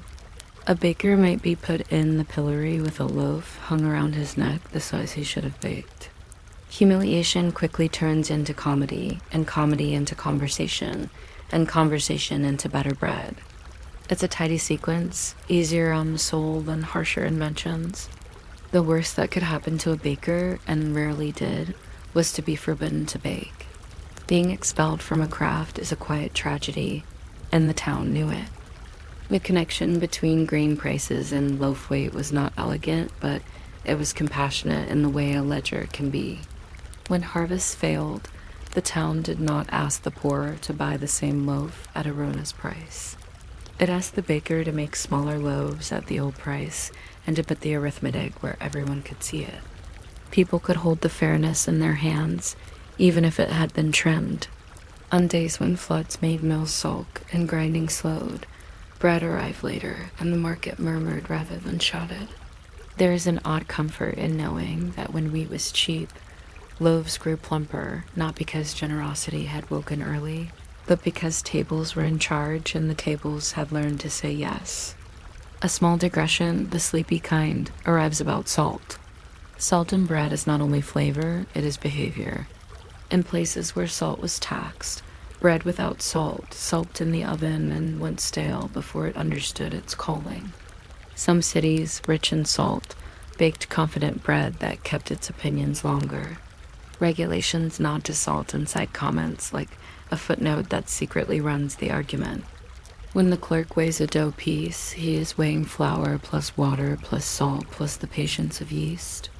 Weighing patience is a good metaphor for administration. Back to the ale briefly, where units have a talent for gossip. The gallon tries to be consistent, fails a little between jurisdictions, and apologizes by being wooden. The court keeps fewer secrets. Pints perform arithmetic that even a tired person can love. But Connor's staff has notches for all of them. If a publican tries to sell beer that comes up shy of the notch, the staff is introduced like an old friend. No fight ensues. The staff does the pointing, the law does the raising of eyebrows, and the barrel learns humility. People drink and feel honestly treated, which turns out to be the most intoxicating ingredient. Midnight drifts in with flowers still on the bench, like frost that missed its cue. Somewhere a loaf has been set aside with a cross marked in the dough, not for religion, as sake so much as for superstition that likes to eat. The mark helps the loaf rise like a good rumor. In village ovens where several households share heat, little symbols cut in the crust tell owners from owners. A star, a leaf, a simple line. Children memorize their family sign the way they memorize their own names. Bread re-enters the house amid a chorus of knives, and the first slice is almost always uneven because the first slice has a right to be forgiven. Morning again softly, and the clerk returns with his table like a modest comment. Prices are lower this week. Loaves will be generous. He gives the baker a scrap of paper with numbers that look like they are stretching after sleep. The baker smiles in that way people do when the world and the oven have agreed on a plan. He cuts bigger pieces. The scale says yes. Customers will say yes later with butter and with silence. The ale taster, who sometimes dreams in barley, writes good and sufficient 3 times in his book before the ink dries, and then draws a small circle on the margin, which is what his hand does when it remembers puddles and britches and the startled dignity of standing up with the bench attached. A stray thought, the phrase baker's dozen. It began as caution and turned into kindness. Better to give 13 than risk the law as frown for 12 that looked generous but weighed like 11.5. The extra roll is insurance turned into tradition. Apprentices remember it the way sailors remember knots. Customers pretend to be surprised. Everyone enjoys the conspiracy. Sometimes the extra goes to the smallest hand in line, and law becomes a sweet story without being sentimental. Another stray. The bread tester, as metal spit used in some places to probe a loaf for underdone mischief, goes in, waits, comes out clean or not. The tool is identical to doubt and equally necessary. Bread that fails the test returns to the oven without drama. The oven is not offended, it prefers second chances. Many people would sleep better if more of life behaved like a patient oven. If all this has turned into a gentle fog, good. The history of bread regulation was designed for that. It is a machine built of scales and buckets and bridges, calibrated by people who believed that ordinary foods should be predictably honest. There is no twist, no villain, only a warm room where someone checks a table and someone else turns dough, where a staff with notches meets a barrel with hopes, where the weight of a loaf says more about the week than any speech at the town hall could. The last sound tonight is the whisper of flour settling on a counter where a clerk has just lifted his paper and gone, and the quiet plunk of a weight being put away in its little wooden house. Bread waits for morning. Ale waits for company. The markets measure his doughs like cattle. And if you sleep now, the assize will keep watch without being stern, and by dawn there will be loaves heavy or light exactly as the numbers promised, which is one of the gentlest ways a city has ever learned to tell the truth to itself. You might not expect a quiet rubber stamp to control the rhythm of knowledge, but for about a century, the date stamper at the library desk decided when ideas came home for tea and when they had to hurry back. If you were still awake by the time we reached the thrilling distinction between purple aniline and oil-based stamp pads, feel free to subscribe. With the same tiny energy you use to nudge a book truck with your knee, or simply close your eyes and I'll keep the catalog alphabetized in your absence. Morning opens like a drawer, softly with a little resistance, and then the friendly slide of wood that has learned where it lives. The reading room yawns in linen light. Chairs know who prefers the window. A card of overnight returns has the posture of a dog that behaved itself. The card catalog waits with its brass pulls shining from hundreds of polite greetings. Each drawer is a street, each card a house, and the library knows the neighborhood by heart. A pencil tied to the shelf by tired string has sharpened itself into confession. The first patron of the day touches the drawer labeled Umi, the most democratic of neighborhoods, and finds by ritual, not by speed, the card for Minoan pottery, which smells faintly of dust that read Homer. No one is in a rush. Hurry doesn't help the alphabet. Somewhere behind the desk, a kettle performs an unauthorized boil for the staff, who have mastered the art of pouring tea over a stack of accession records without baptizing them. The desk opens like a stage. The borrowing ledger, once a book as large as a baby mattress, later a clatter of cards takes attendance. There is a rubber stamp with a date that insists on being today. Its mechanism is a tiny calendar that demands thumb dexterity. Press the metal arms, roll the rubber belts, align the numbers, pretend you are Saturn setting your rings. Staff do this before thinking. The date clicks into place with the satisfaction of a seat belt, invented several decades early and for paper. The stamp pad winks with ink that has never recovered from its admiration of office supplies. Some libraries prefer blue because blue forgives. Some insist on red because red looks sure of itself. The brave go purple because purple is cheerful in a way only bureaucracy can understand. The first book, a calm volume on comparative mosses, receives its due date with the soft black of authority wearing slippers. The borrower watches the rectangle appear and nods as if the future has been affixed like a postage stamp. There's an old joke that the book is now pregnant with responsibility for 3 weeks. The staff smile like midwives. On the counter sits a brass date-due machine with a lever big enough to row a canoe. Pull, flap, imprint. It is a dignified noise. If a child is standing nearby, the child will request to pull the lever.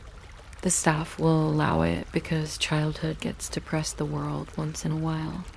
Behind the desk, the charging tray holds borrower cards, like a well-behaved deck of eccentric relatives.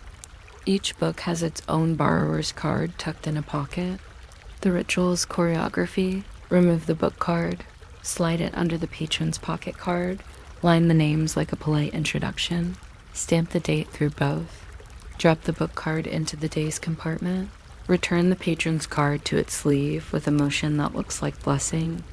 Later, when the book returns, today's cards will meet yesterday's cards for reconciliation, which sounds like a religious ceremony because it is. Old-timers still remember the brown issue system, which is a triumph of sequence, trays labeled for dates, each a little future waiting to happen. If you have trouble sleeping, think about the satisfaction of putting all the Thursday cards back in order, the sound of oak trays sliding, the unilateral belief that nothing will be lost because everything has a place. The fiercest controversy in circulation is not about late fees. It is whether the stamp should be placed straight or at a jaunty angle. The straight school argues for legibility. The jaunty school argues for joy. Both are right. The stamp does not care. It is basically a doorbell for time. Card catalogs pretend to be simple until you ask them a trick question like, where is architecture? Which requires an aria in 3 parts. First you look under architecture Gothic, then under Gothic architecture, then you remember the rule about approaching the subject sideways like a nervous cat and try a cathedral's design. The cards perform their little ballet of cross-references, C-A-L-S-O in capitals that anticipate being ignored and forgive you for it. Each card wears a strip of pasted paper with typewriting that has almost but not quite become fossil. Some cards carry correction slips, pasted diagonally like bandages that healed. A pencil notation in the corner says, Rev. 1972, which is the cataloger's way of telling the future that the past kept tidy. Subject headings were chosen by committees. Committees were chosen by subject headings. Everyone is asleep now, and the system works anyway, which is comforting. The reference librarian appears like a conjurer and says, try the 720s, meaning Dewey Decimal Territory where buildings live. You go to the shelves and meet spines with numbers that progress as calmly as footsteps on a staircase. If you lose the staircase, you ask a human person who will say up to left 3 second bay, using directions so modest they become lullabies. At mid-morning, a canvas pouch arrives with the personality of a traveling ant, interlibrary loan. It has a tag sewn on like a passport, stamped with names of towns that sound like punctuation. Inside are books wrapped in paperwork wearing manners, routing slips with checkboxes, carbon copies transparent as ghosts, a pink sheet that wants to be thanked. A librarian unties the rope closure with the solemnity of a sea captain opening mail. Interlibrary loan is an old, slow magic that proves the sentence, if we don't have it, someone does, was a municipal promise, not a boast. The book that emerges say, the municipal waterworks of 1904 smells like a stranger's attic, and everyone loves it more for that. The borrower who requested it is called on a phone that understands patience, or written to on a postcard that will sit in a mailbox alongside opinionated catalogs. When the borrower arrives, the book receives a special slip explaining the return ritual, which has the tone of instructions for borrowing a neighbor's ladder. Use gently keep dry return by the date because the ladder has other places to be. Lunch hours when fine receipts apologize to math. Somewhere in a drawer live little paper tickets with pre-printed amounts and a number machine that counts them into history. The machine makes numbers like a sewing machine makes stitches, pleased with itself, indifferent to audience. Most patrons pay their fines with coins that feel like they've been thinking about books all morning. Some confess their sin with a flourished dollar bill and the promise to be better next time, which everyone believes even if it is false, because libraries are in the business of believing people into better habits. The law about fines is gentle in principle and firm in practice. Time, like a responsible dog, wants to be returned on schedule. There is a soft ideology here. Fines teach civic breathing. Pay a little, say sorry to the calendar, go back to reading. By early afternoon, the book truck, a gray chariot with squeaky casters, patrols the aisles like a kind of furniture diplomat. It carries reshelving in double columns, spines up, order like a rumor that keeps becoming fact. The reshelver knows that 398.2 fairy tales live just past mythology, that books about buttons hide among textiles. That a volume on obsolete measurements keeps turning up in humor because humor claims what it likes. Shelving carts have their own etiquette. Never lean on the bottom shelf because that's where the heaviest histories go to nap. Never push too fast or the biographies will unionize and strike. Every few hours, someone performs shelf reading, which is the art of making the alphabet behave after lunch. You run your finger along spines and listen for dissonance. Coleridge sitting rudely between Collins and Collodi, a gifted child book hiding among gardening because it likes pictures of hollyhocks. Shelf reading is a form of meditation with dust jackets.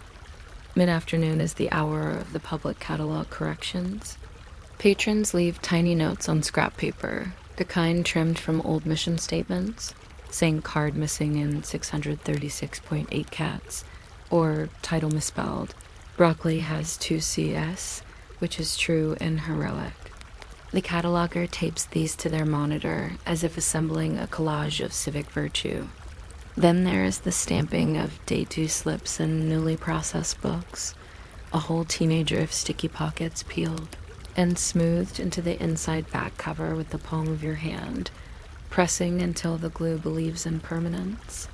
The hands that do this learn a muscle memory that prevents air bubbles the way sailors learn a knot that obeys at once. The stamp thwacks each due date grid with the same gentle authority, as if giving the book a heartbeat only the calendar can hear. Sometimes set among the new releases, an old book arrives with a wartime due date slip showing months from 1943 marching in sepia. Everyone touches it like a relic and then lets it go on living because the best relics prefer circulation. A small drama, the sort libraries specialize in, occurs when the electric demagnetizer sighs. Modern circulation includes security strips that act like the library's conscience. A desensitizer nestles in the desk like a faintly glowing napkin holder. Swipe the book's spine over it, and the electromagnetic whisper says, "You may pass." Forget to swipe, and the exit gates clear their throats. The patron returns sheepishly, and the staff desensitize the book with a flourish so pretty it cancels embarrassment. Older libraries still keep stamping guns that emboss metal plates for borrower IDs, a ritual that smells like train tickets and responsibility. Somewhere in the back office, a laminator exudes warm plastic confidence. Staff laminate children's cards, dog-eared from living in backpacks among raisins. Around 4 o'clock, the local history person emerges with a box of photographs and a patience that could sand furniture. Someone is asked about the color of the town hall doors in 1928. There were 3 colors that year, and each had a meeting about it. Old city directories arrive like phone books with gossip. The local history table has a magnifier that resembles a brass mushroom and a cotton glove that has lost its partner. Researchers turn pages as if petting hedgehogs. The librarian stamps a call slip with the date in the upper right corner, not because the slip cares, but because the slip enjoys decorum. Upstairs, a child asks how to spell hippopotamus, and 2 staff members begin, without consulting, to sing it. The child leaves with dignity intact and a dictionary that behaves like an accomplice. Evening comes on as lamps decide to mean it. The borrowing numbers rise briefly after dinner, the way swallows rise to consider geometry. Patrons after dark are steady. A student who swears tonight is only about footnotes. A nurse on break who wants a mystery without blood. A man looking for manuals about bicycles that have stopped being contemporary. The date stamp keeps its tempo. Some staff think it sounds like reassurance. Others say it is what the moon would sound like if the moon had appointments. The last interlibrary loan pickup of the day goes into a padded pouch with a clacking zipper that pretends it is a lock. An elderly gentleman returns a book 6 weeks late and recites a charming explanation involving an unexpected pigeon. The staff, who have heard pigeons in many forms, excuse the debt and annotate the account with a smiley face in pencil, which is not policy but is medicine. At closing, the library performs a secular compline. Chairs tuck themselves in. Waste baskets consider being emptied and then are. The date stamp rolls to tomorrow with a series of little clicks that sound like a calendar clearing its throat. The pad is capped as if being put to bed. The charging tray's cards are merged back into books that have decided to come home. The day's compartment in the brown tray empties like a tide. The book truck gets one last push, slow enough to tell the biographies goodnight by name. The security gates switch to a soft hum that mothers would approve of. On the way out, staff feed the outdoor book drop, which murmurs with returns that prefer moonlight. A few stray cards are gathered from the floor. A borrower card fallen like a leaf, a subject card that jumped, a pencil kit with eraser that looks like a small planet. Everything goes back where it belongs, a phrase that keeps the building standing. If you drifted anywhere in there, that's fine. Libraries intend that. The logic of the place is a hypnotic loop. Search, stamp, read, return. Alphabet, number, subject, shelf. Please, thank you. See you in 3 weeks or sooner. The most dramatic objects are the least dramatic acts. A card slid home, a stamp applied, a shelf mended by eyesight. Even the late fee jar behaves like a musical instrument, coins clinking in the same key each night. The point is not to finish the book. The point is to be allowed not to finish it until the stamp says you must. People sometimes ask whether all this ritual is necessary now that computers have joined the circus. Computers are obedient lions. They jump through hoops, they roar on cue, they keep perfect count. But a rubber stamp teaches a softer law. That time can be seen and touched. That returning something is a ceremony. That a date in purple ink is a promise you make to strangers and keep because you like the shape of the promise. There are specialty moments for connoisseurs. In winter, coats hung on chairbacks form a temporary geology. Stalagmites of wool, hooded shale. The radiator's hiss is of critical footnotes. The humidifier in the map room breathes with the dignity of a dragon who has retired to cartography. The microfilm reader glows on its own timetable and makes a whirring noise like bees reading newspapers. A patron negotiates through reels of small-town obituaries and emerges with a name correctly spelled, triumphant as tea. In spring, seed libraries appear at the front desk packets of beans. Marigolds, gentle anarchy arranged with call numbers as if photosynthesis had been catalogued. Stamps greet packets with the same attention they gave mosses. A stamp is not picky. It believes in dates for everybody. And then the lights go down the way a librarian lowers their voice when a child has finally fallen asleep on a beanbag. The building exhales its day. Ink, cardboard, winter breath, laminate, wool. The date stamp sleeps face down on a blotter, which is not symbolic, but feels like it. Somewhere a late patron passes the windows and sees the brass pulls shine with the last light. The catalog drawers do not mind being shut, they have each other. The book drop whispers again. A canvas pouch waits by the door for morning's van. The clock announces closing to no one in particular. If you let your eyes close now, the stamp will be waiting tomorrow with the new day already set. The cards will sort themselves into the right streets. The book truck will take its parade route with squeaks in the proper places.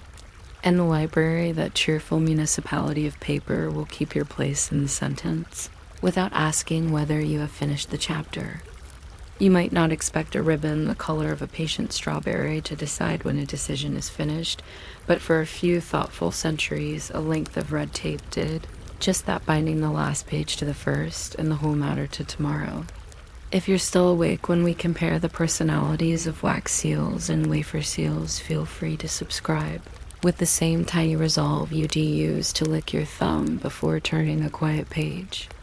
Or let your eyes fold shut like a docket close for lunch, and I'll keep tying knots at a humane speed. The office wakes early, not because it likes mornings, but because paper breeds at night. A clerk opens a shutter and daylight climbs the spines of bundles stacked like cautious pillows. The air is a recipe, iron gall ink, gum Arabic, beeswax, linen rag, a suggestion of coal, and the faint spice of turkey red dye that has stained 100 cuffs into a uniform. On the table lies a tape reel, flat and obliging, smooth from being handled by people who believed order has a texture. Beside it sits a penknife whose blade is less sharp than the clerk's opinions, and a sand shaker for blotting, a little drum that turns wet letters into facts. Someone yawns in chancery italics.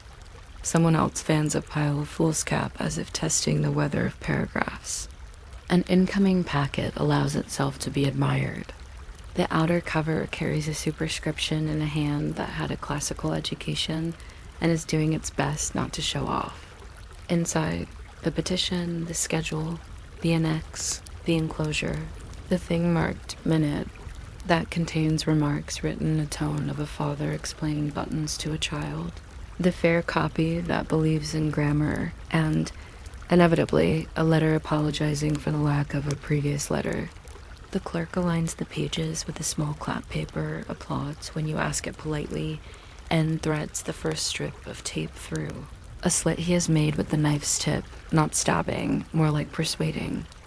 Another slit a thumb's width away. The tape passes through like a well-behaved snake and lies across the spine. He ties a bow that is not a bow. A clerk's knot whose genius is that it looks ornamental while being very sure of itself. The ends are trimmed square because frayed ends make a file look as if it has lost faith. The bundle is now unlosable, at least by amateurs. This is not just binding, it is choreography. The docketing happens next, which is the art of writing the future on the back of the past. On the reverse outer fold, in a vertical practice that ignores gravity, the clerk writes the name, the topic, the date in 2 calendars, if the office insists on being complicated. The short word that rules days: read, reply, lay by, circulate, file, and the initials of people who will later pretend they never saw it. The letters lean uphill, as if ambition were a slope. Sometimes marginal minutes appear, polite duels in pencil. I do not see the necessity. Counters. The necessity is visible to me. Counters seen. Each note is sanded with pounce and closed like a secret that isn't. The tape goes over all of this, a sash that makes the document stand straight. You can hear the bundle grow heavier with certainty. Red looks festive. The decisions inside do their best not to notice. The tape itself has a little history because even string keeps memoirs. The good stuff is cotton or linen twill, woven to lie flat and to obey. It arrives in reels sold by the yard or the ell, dyed with crimson methods that traveled along trade routes. Madder, cochineal, later aniline that forever stain the sleeves of industrious people. In British offices, it is read by stubborn tradition. In Spanish bureaus, the expedient earns a red bow like a graduating student. In India, a pink cousin takes over, and archivists still smile at it today. Black tape exists but misbehaves by looking like mourning. Blue looks nautical and invites sea stories into land matters. Green makes clerks think of revenue too early in the day. So red it is, the color of please be serious but don't panic. Tape width means nothing universal but everything local. Some offices like the narrow talker that whispers along the spine.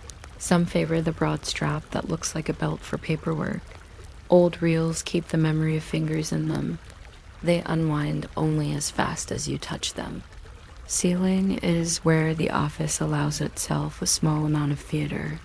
Wax sits in a pot like a domestic volcano and becomes agreeable over a lamp.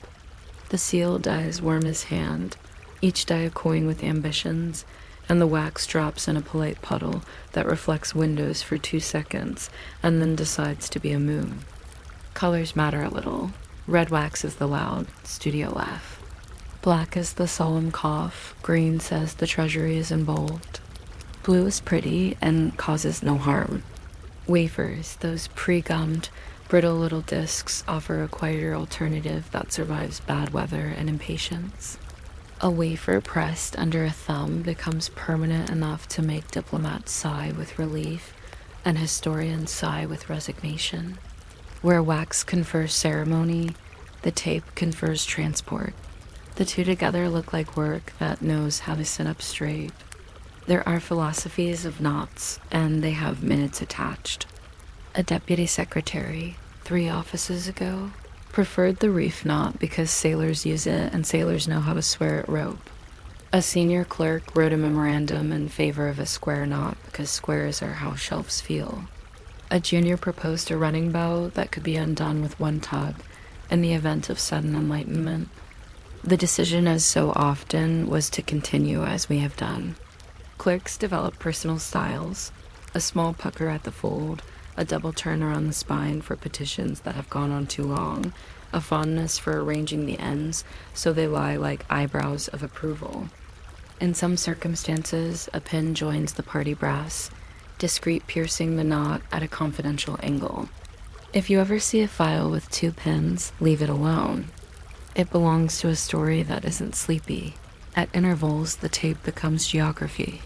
Bundles live in pigeonholes labeled with the taxonomy of administration: roads minor, roads imaginary, ships requests, ships regrets, corn general, corn particular, opinions legal, opinions medical, opinions unsolicited. A good clerk can navigate the wall blindfolded by the smell of each shelf. Fresh red tape smells faintly of dye and optimism. Older tape absorbs a shadow of dust and starts to sound like cloth when moved. The bundles are stacked by stage of life, in, under consideration, awaiting the thing that never arrives, answered, sent, and filed, which means will be rediscovered when someone important writes a memoir.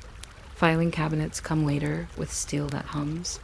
For now, the cupboard and the press do the work, and the tape grooms their shelves into ranks. This could all be done with string, you say, and you would be right the way someone is right who insists soup could be eaten with a fork. String holds, tape behaves. If you lay a bound packet on the table, it does not roll. If you stack 3, they accept each other like well-raised cousins. If you tug the end, the knot does not run away down the corridor with your opinion attached. Tape is also legible. A glimpse of red on a desk means something has been decided to exist. In the 19th century, satirists discover the poetry in this and begin to use red tape as a synonym for the kind of care that turns into delay. The joke lands because everyone can see the ribbon. Even then, clerks continue to tie, perhaps a little more neatly when caricature threatens. They understand that delay is rarely the tape's fault. Delays arrive wearing minutes and leave wearing committees. On some days, the tape must be cut, and cutting is a ceremony pretending to be a maintenance task. The same penknife used to make slits now lies flat and decisive. The blade slips under the knot, and with the smallest pressure, the bow remembers it was never a bow. The ends fall away like polite arguments. You do not slice through, you insinuate. The clerk unties in the way a surgeon removes a stitch, efficiently as if performing a kindness for skin. New pages go in reports that swear the bridge did not fall because of the bridge, and the tape is retied with the old ends if they are presentable, or with new if the file has begun to look like a bouquet. Frequently, a small tag is added stating retied date on account of annexed, which is the administrative voice of adding a new verse to a very long song. Beyond the desk, in the record office where history sticks to itself, tape becomes archaeology. Boxes sleep that haven, been disturbed since they were put down by someone whose great-grandchild now complains about modern filing. Archivists unfasten knots like locksmiths and cardigans. Some tapes have faded to salmon, some to a philosophical rose. Some lurk under dust with their color intact, as if darkness preserved politeness. The docket on the back still reads, matter of fact, petition of the inhabitants of Lower Something concerning a bridge, with map, and the map flutters open to show a river certain of its own spelling. A note in the margin says, seen by Mr. the dash now longer than the man. In one ledger, a clerk has recorded how many reels of tape were issued to each department in March, and the numbers glow with civic arithmetic. roads, 5. Inland mails, 8.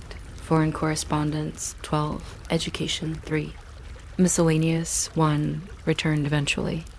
Economists sometimes overlook the usefulness of counting ribbon, but offices understand it intimately. Tools gather on the desk around tape like obliging planets.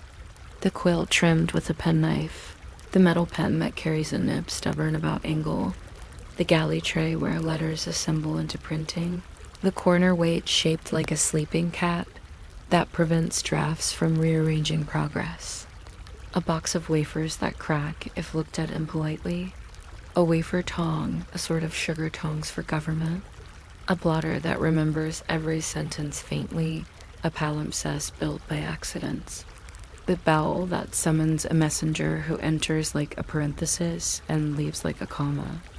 The messenger, by the way, ties his own packages with tape that copies the clerk's knot imperfectly. You can tell who tied what by the tension and by whether the ends are tucked under like sheets. Even the wastebasket rehearses ribbon. It contains offcuts and logic. Sometimes the tape wanders out of government and into private life. Lawyers bind briefs with a zeal that suggests the knot will accompany the document into court and explain it to the judge while the barrister takes a breath.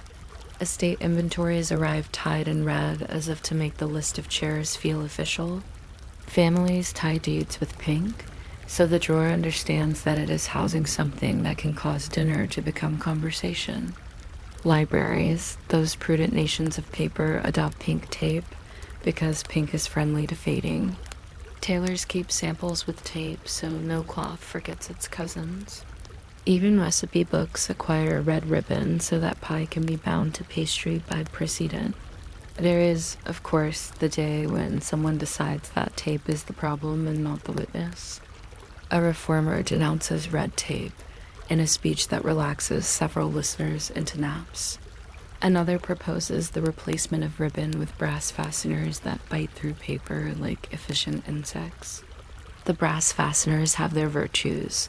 They are quick, and they require no knot literacy.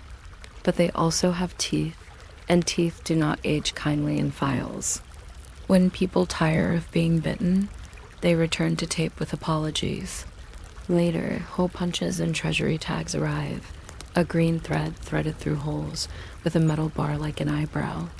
They coexist with tape because offices, like ecosystems, prefer variety to purity. The sound of tape tightening is small but exists.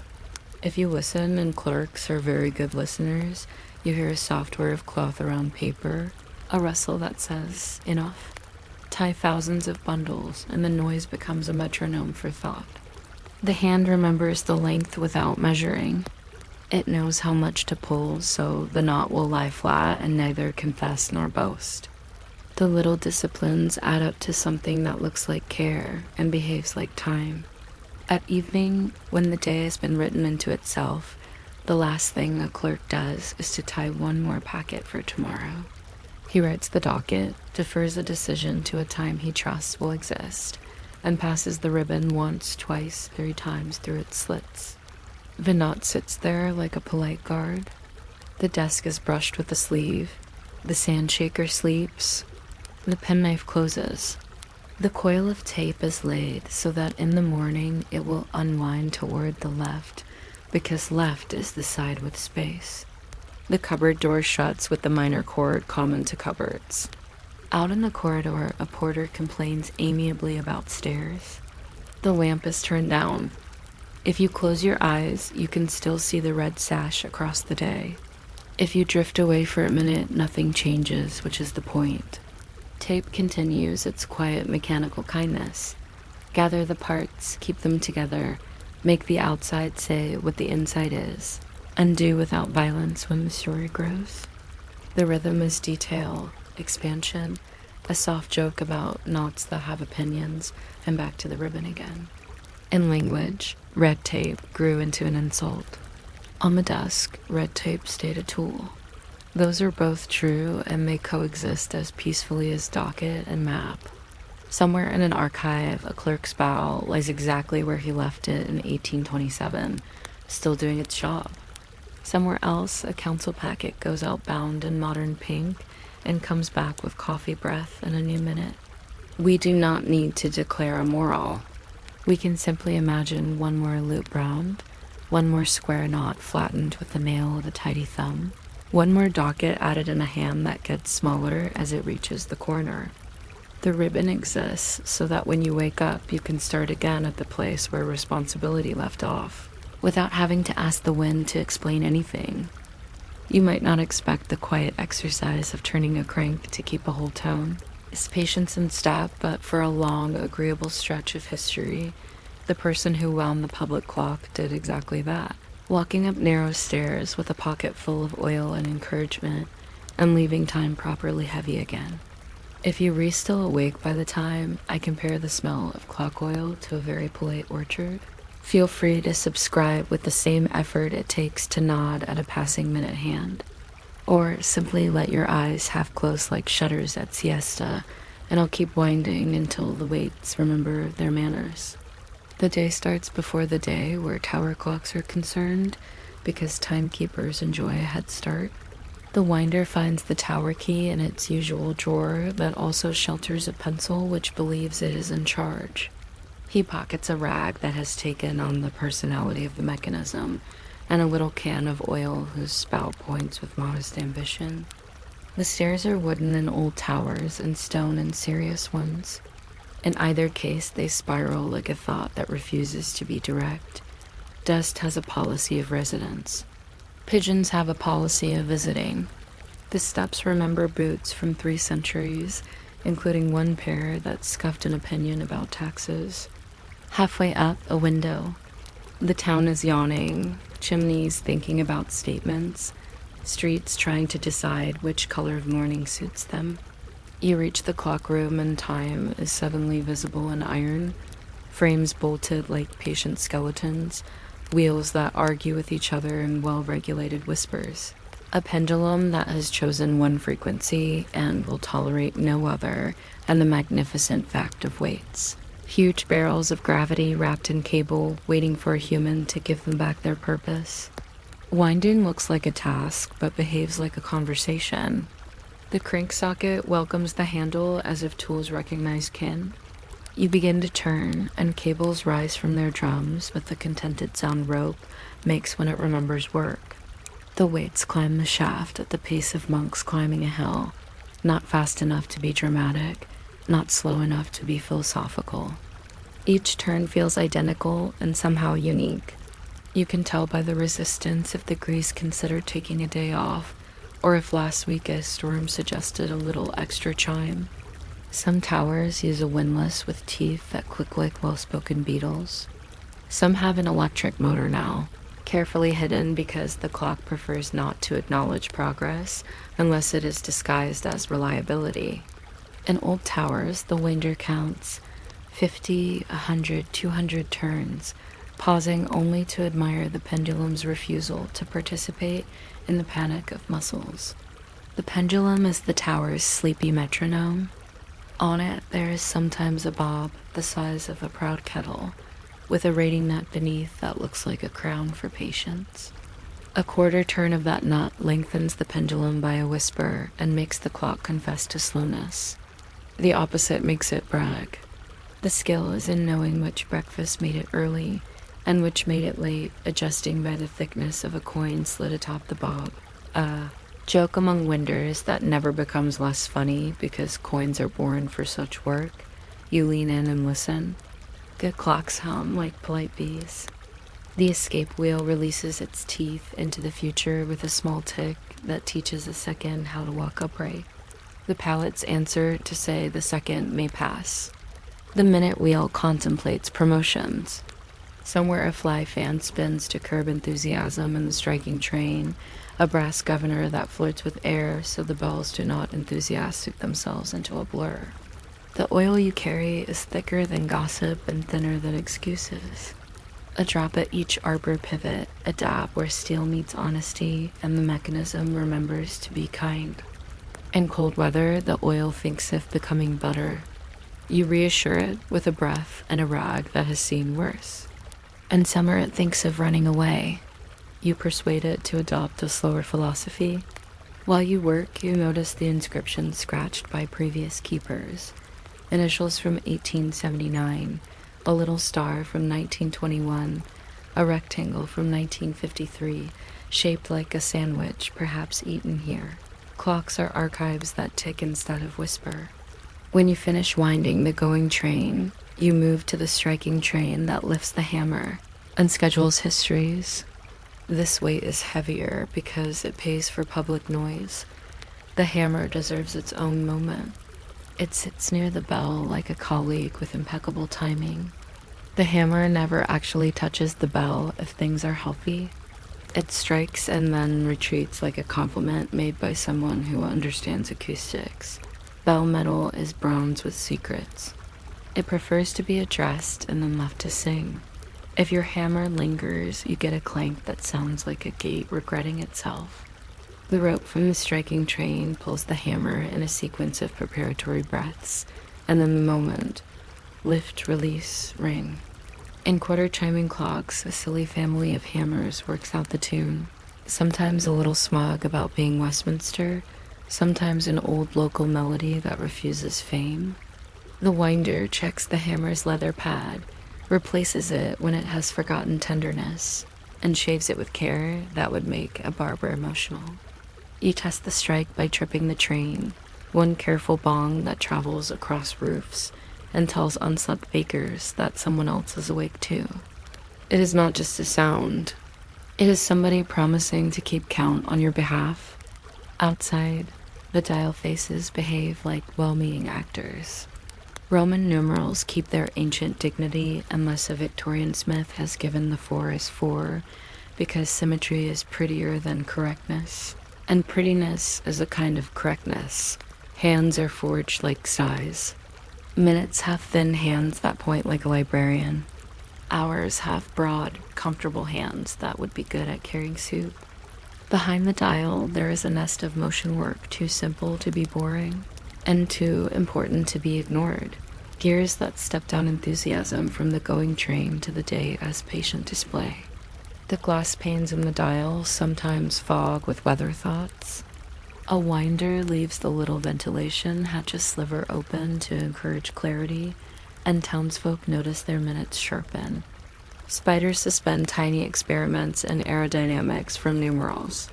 You occasionally intervene on behalf of time. At noon, the sun tries to argue with the dial. It loves to declare light at 12:03 while the clock says 12 exactly. Neither is wrong. Each is faithful to its arrangement with the sky. We should talk about correction because time is nothing without apology. Each winder has a ritual. Some is done daily, others every 2 or 3 days, depending on how voracious the weights are. The first glance goes to the regulator, how many seconds advanced or retarded since the last visit, written in pencil on a scrap kept in the same pocket as personal hopes. If you are a purist, you check against a chronometer wound with smaller patients. If you are pragmatic, you lean out and look at the railway station clock, which has become the regional definition of truth. In port towns, the noon gun or time ball used to drop precisely at the same moment Greenwich agreed to, a ceremony of falling that corrected every pocket watch in the harbor and gave tower clocks the chance to confess their errors. The time ball had a mast and a ball with heft.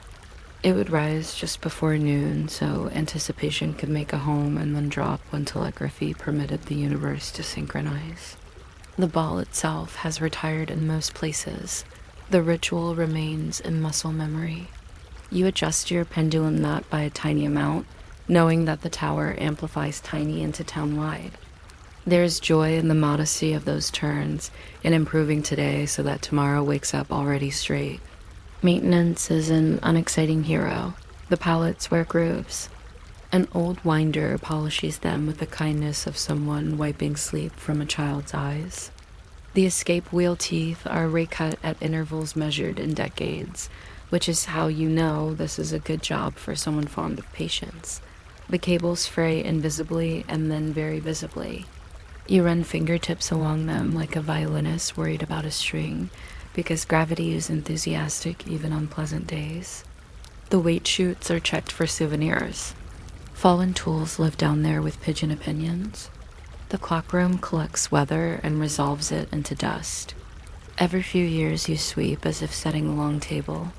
The only flashy moment arrives when you find a dead wasp that believed in brass and has been disproved. You carry it to the window and present it to the wind, a small funeral the clock attends by continuing. Public expectation is a gentle pressure. People rarely notice the tower until it disagrees with their own wrists. Then they notice as if they invented time last Thursday. They write notes. Clock slow by 5 minutes. Sign with a name that imagines 5 minutes to be a manageable complaint. You adjust. Sometimes in winter, the clock runs quick because oil has learned new viscosity. Sometimes in summer, it runs slow because metal lengthens affectionately and pendulums enjoy vacations. During storms, lightning suggests modernity to the bell, a scar along the clapper, a rumor of heat. The winder becomes a diplomat between sky and schedule. In plague years, war years, the clock continues because somebody walked up the stairs and operated a handle. There are photographs of London during the blackout where only the hands are visible because paint mixed with radium, luminous as caution. Those hands continued, and someone wound them, meeting the city's fear with a crank and a shrug. Some towns hire a clock winder whose name becomes local folklore. Some entrust the task to the caretaker who also knows where light bulbs live and which draft is harmless. In cathedrals, there is a clock keeper with a keyring that could anchor a boat. He speaks to tourists in sentences that are longer than staircases. In village churches, the vicar's spouse knows how to win on the up, or else the bell misses its supper. Apprentices learn on smaller clocks and graduate to towers the way a baker graduates from rolls to wedding cakes. There are schools for this, workshops that smell like brass gaining confidence. You see students with calipers measuring wheel centers while a cat decides to sit exactly where history is being repaired. Everyone is quietly proud of the parts with Latin names that mean the thing that stops the thing, because Latin is good at that. We should linger with chimes because they are asleep with punctuation. Quarter chimes mark the fractions so that people who sew, people who read, people who list can feel time pass without having to count. It is the auditory equivalent of a friend saying, "Carry on." The hour itself is a squadron of strikes marching across roofs. Even people who pretend not to hear it tighten their socks by the third. Some clocks used to strike the hour twice at night in case the first march passed during a cough. This was kindness disguised as redundancy. In mills, the noon strike set off a ritual with sandwiches. In schools, children equated 12 bongs with permission to be briefly nonsensical. In hospitals, the clock was a lullaby for corridors that needed boundaries.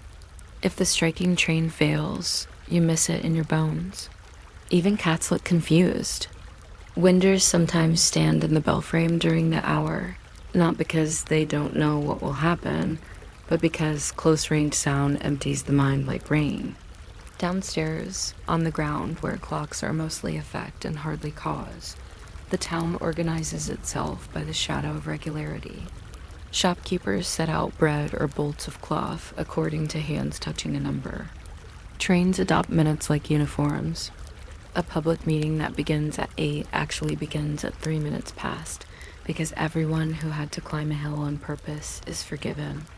Newlyweds leaving a ceremony look to the tower for a photograph that says they will always know what time it was when time changed. In fields, farmers test the barn clock against the tower, decide which one is lying affectionately, and carry on pitching hay at the pace of weather, which recognizes no authority but still enjoys being accompanied by a chime. One might argue the tower clock is redundant now, surrounded by phones and ovens that make punctuality free. But redundancy is simply abundance where comfort is concerned. It is not only about whether you know the time, it's about the town knowing itself together. There is a yearly ritual of setting to daylight's ideas. Spring forward, fall back, phrases that suggest athleticism rather than fiddling. Modern electric clocks self-correct in their insulated solitude. Tower clocks require human attendance and a small ladder within the dial or a gentle trapdoor. The winder advances the minute hand by pulling a detent that makes the train forget itself for a moment, or stops the pendulum with 2 fingers placed like a blessing while the world catches up. People who have been arguing with darkness and light for months feel a sudden gratitude they cannot locate. The clock doesn't care about sunlight. It cares about what is promised and delivered. Yet it plays along every March and October because the winder asked, and that is enough. There are famous clocks that earn names, machines with astronomical faces that report the moon's moods, automata that parade apostles in wooden hats, dragons that sip the quarter hours as if from teacups. Our modest tower has no pageantry beyond honesty. It does, however, have oddities: a sandbag once used as an emergency weight when a cable sulked, a spare hand leaning against the wall like a guitarist between sets, a cloth-covered ledger that records every adjustment back to 1908 in a handwriting that believes ink will live forever. A note on one page reads, "Stopped for a royal funeral. Resumed 2 o'clock. The calmest sentence grief has ever employed." Elsewhere, pigeon struck by hammer, pigeon survived. Both parties advised. Evenings are the winder's silent encore. In summer, light lasts long enough for the dial to glow with self-satisfaction. You climb anyway because habit has muscles you can trust. In winter, wind sneaks through keyholes and tells drafts to behave, and the tower provides its own weather. There is a small electric heater allowed to exist not as comfort but as diplomacy with metal. It keeps the room just above the point where oil tells jokes badly. You check the weights. They have descended like thoughtful cousins. You plan tomorrow's wind, knowing that the schedule is ingrained in wrists now. On the way down, you pass the service clock in the stairwell, a chatty little thing that tries to be helpful and is punished by inaccuracy, and you pat it anyway. Through a slit window, the town is fitted with kitchen lights that behave like stars who like laundry. If at any point in this ramble your attention wandered, that is precisely how a clock wants to be perceived. Present when needed, invisible otherwise. Its discipline is a lullaby disguised as machinery.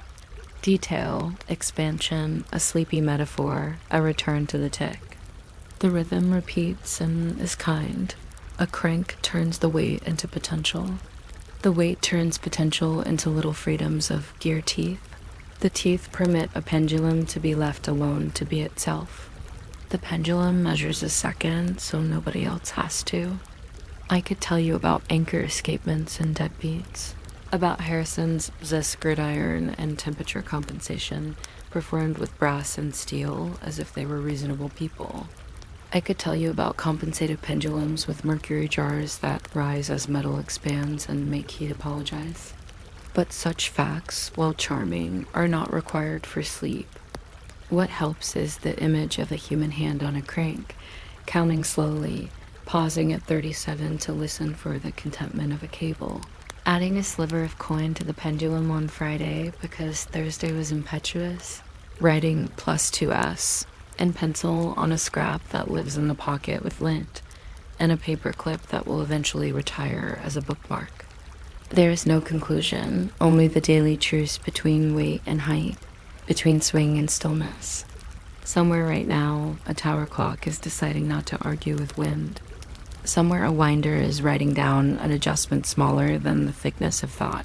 Somewhere the bell is about to say 8, and soup will happen. Somewhere a photograph will be taken at 12, and memory will pretend it was noon forever. If you close your eyes, a pendulum will keep doing the simplest complicated thing in the world, falling and refusing to fall while the escapement lets go of the future in evenly spaced permission slips. When you wake, the hands will have moved a respectable distance, the weights will be slightly less ambitious, and the staircase will be exactly as many steps as before. The crank will wait with the patience of iron. The oil can will smell like a garden thinking about tasks. and time, which can be loud in other circumstances, will still be speaking softly from the tower, asking only that someone climb and remind it, gently, to continue. You might not expect the neat little number screwed to a wall to have a past longer than many revolutions, but house. Numbers have been keeping the peace between mail maps and lost dinner guests for more than 2 sleepy centuries. If you're still awake by the time I compare Austrian blue enamel to Parisian blue enamel, feel free to subscribe with the same tiny effort you'd use to nod at a lamppost. Or let your eyelids drift down like shutters at noon, and I'll keep counting quietly in the hallway. Before numbers, addresses were poems. You went to the house with the green door near the smithy, third after the pear tree, ask for Marta. She has the good ladle. It worked until 2 people painted their doors green. Or the pear tree reconsidered life during a storm, or a new smithy opened with a shinier anvil. Officials disliked poetry that moved around, so modern bureaucracy invented a tranquil hero, a small integer that sits still. The earliest campaigns to number houses sounded like census workers reading a bedtime story to a street. 1, 2, 3. Keep breathing. 4. Soldiers liked it, tax assessors loved it, midwives found it useful, and the Post immediately decided it had always wanted numbers and had been too shy to say so. In some cities, the first numbers were written in chalk, which learned humility and rain. In others, they were painted in an authoritative hand by a man who kept his brush in spirits and his hat at angles that implied accuracy. Residents tolerated the operation the way cats tolerate callers skeptical for 20 minutes, then resigned forever. Different towns tried different rituals. A surveyor with a long coat and a longer measuring chain would step the length of a street and whisper to his notebook every 40 feet or so, assigning integers to doorways that had done nothing wrong. In older European quarters, the numbering twisted like conversation. Start here. Turn that corner. Keep counting. Do not ask questions about where the street ends, because the street ends when the numbers decide to nap. Even numbers and odd numbers did not get their modern divorce until later. Early series behaved like a sleepwalker. One climbed one side, crossed over, and returned downhill on the other, a serpent of arithmetic that made delivery boys philosophical. In some imperial cities, numbers followed military habits and were assigned by block across the whole town. The conscription number, which sounds stern because it is. A single house might be No 728 of the 4th district, and the district might change its mind just to keep clerks alert. People wrote the numbers on their shutters, then on little tiles, then on plaques that pretended they had always been there. The tools mattered because tools always do in slow histories. Painters used stencils cut from oiled paper that smelled like old dictionaries. The numerals, particularly the 2 developed signatures that conservators can recognize today the way birders recognize silhouettes. Some stencils came with small bridges so the holes in 8 South and 9 South wouldn't fall out. These bridges left delicate scars in the paint like souvenirs of practicality. Brushes used for numbering were rarely new. They were existing brushes deputized into municipal life, trimmed at an angle to discipline the tail of a 7. Numbers were colors that seemed obvious to committees: black on white for sobriety, white on black for late afternoons, blue on white for the charm of oceans, white on blue for the joy of enamel. Enamel plates entered like polite royalty, iron coated in glass, fired until the glass forgot it used to be sand, lettering fired on top until rain could do nothing but admire. Paris adopted a shade of blue that looks like midnight trying not to be serious. Vienna leaned a similar way but liked serif numerals that stand up straighter, as if ready to be consulted by a violin. In Lisbon, you find hand-painted tiles with numerals that learn to sway in the breeze. In Prague, an old black 17 still naps behind a new red 17, the way generations nap in the same chair. Mail and fire were the powerful lobbyists for numbering. Letter carriers wanted numbers the way migratory birds want landmarks. A street without numbers forced them to become poets. They preferred to be cartographers. Fire brigades insisted that hoses disliked ambiguity. If water must travel uphill, they argued, at least give it a number to arrive at.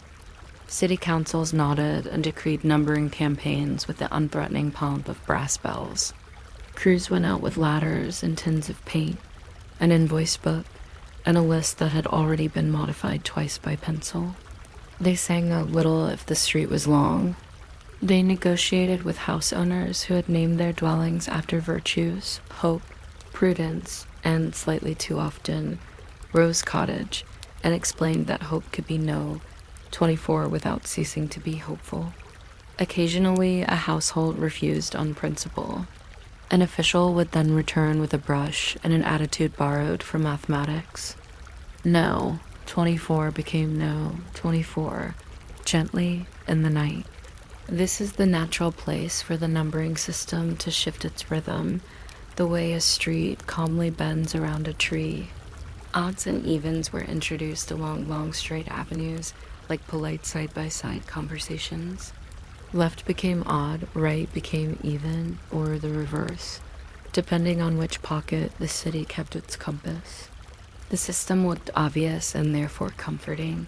Addresses could be guessed.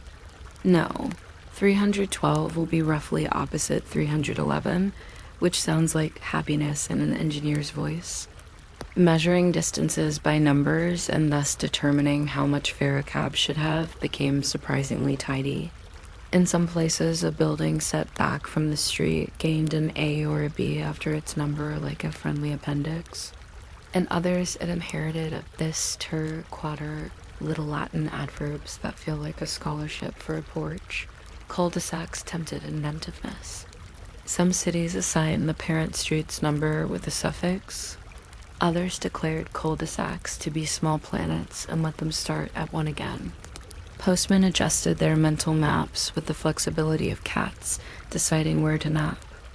Renumbering days have their own folklore. A town grows, someone builds a row of houses where cows used to discuss clover, and suddenly the integers need fresh air.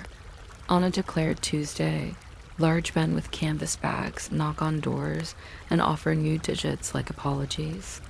The old 9 becomes 21, which does not change its personality but improves its social life. Shopkeepers print new receipts and mutter that the old number will always be the real one in their hearts, which it will, at least until Friday. City engineers sometimes execute renumberings district by district. Citizens have been known to attend the spectacle the way others attend parades. Street directories announce the before and after on facing pages, a flip book of municipal self-portraiture. Newspapers publish charts. Old No 5 is now No 13. Do not panic, and neighbors try not to laugh when panic briefly wins anyway. Plates evolve the way clothing does, practical first, then fashionable, then nostalgically practical again. Cast zinc plates arrived with a certain lumpiness that Rain loved. Porcelain enamel continued and perfected itself.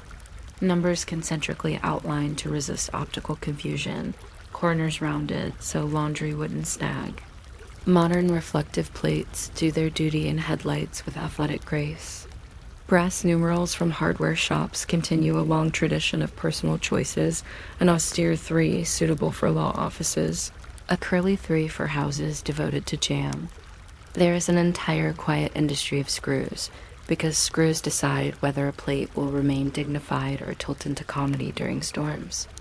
On winter mornings, you can see breath condense on cooled enamel like a border. In summer, the same plates become islands for sunbathing moths. Everything gets used if it stays outside long enough. None of this is dramatic until it suddenly is, which is why we mention the small arguments numbers occasionally host. The number 13 has had a public relations career longer than many monarchs. Certain buildings skip it, moving briskly from 12 to 14, which does not fool elevators but reassures people who like symmetry without superstition intruding. Some streets use 1-2A, an academic compromise that sounds like a grade with opinions. A more local argument involves corner houses. Should their numbers belong to the longer street, the busier one, or the one the front door modestly faces? Committees took minutes, explained themselves in sentences so careful they fell asleep halfway through, and sometimes chose both, a corner address with 2 plates, a Janus of arithmetic. Then there are mews and passages that insist on their own sequence despite being physically stitched to other streets. The map sighs and writes small arrows and a promise to revisit. At this point, the numbering story turns into a catalog of subtleties that make Snap the only reasonable response. Inspection rounds exist, municipal workers with clipboards, little pots of touch-up paint, and the gentle power to chide a household into replacing a number that has become a geological feature. Fire inspectors count digits like shepherds count sheep. Post offices issue guidance about legible numerals, which citizens read, admire, and fold under a pot plant. There are prophecies written in planning applications. Proposed now 29B to be set in black metal numerals 75 millimeters high. Builders purchase the numerals, fit them upside down by accident, and discover the pleasure of municipal correspondence.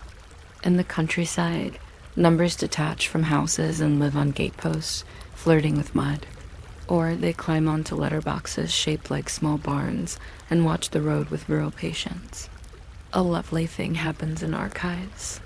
Old street lists live there long, sleep-inducing volumes where a clerk wrote High Street, and then a column of numbers with the names of their occupants, baker, dressmaker, 2 families, retired seamen, lodgings, each line a fact with breath. You can watch a widow become a proprietor simply by turning a page. You can see when the even side switched allegiance from one parish to another because the ink changes. Cartographers put little black squares on maps with numbers so tiny they look like the map is whispering. As decades slide by, names change, but numbers mostly don't, which means someone can stand outside 114 and know they are where a child waved in 1910 at a soldier trying not to look dramatic. House numbers are a kind of public memory that never asks for applause. When empires traveled, numbers traveled too. Colonial capitals acquired systems imported with the same confidence as legal codes and marmalade. Native languages learned to tolerate foreign numerals. Later, numerals learned to live beside native scripts and bilingual truths. In places with informal settlements, where streets improvisationally braid themselves, numbering becomes an art practiced by local postmasters who could sort chaos in their sleep. They assign clusters and subclusters, write lists that work because they are used, and draw arrows on envelopes like small acts of optimism. GPS arrived and pretended to make numbers quaint. Then GPS discovered that numbers are speed for humans. A taxi finds 238 faster than it finds the yellow gate where the mango truck parks if it has Tuesday. We should linger with the painters again, because they carried ladders longer than their problems.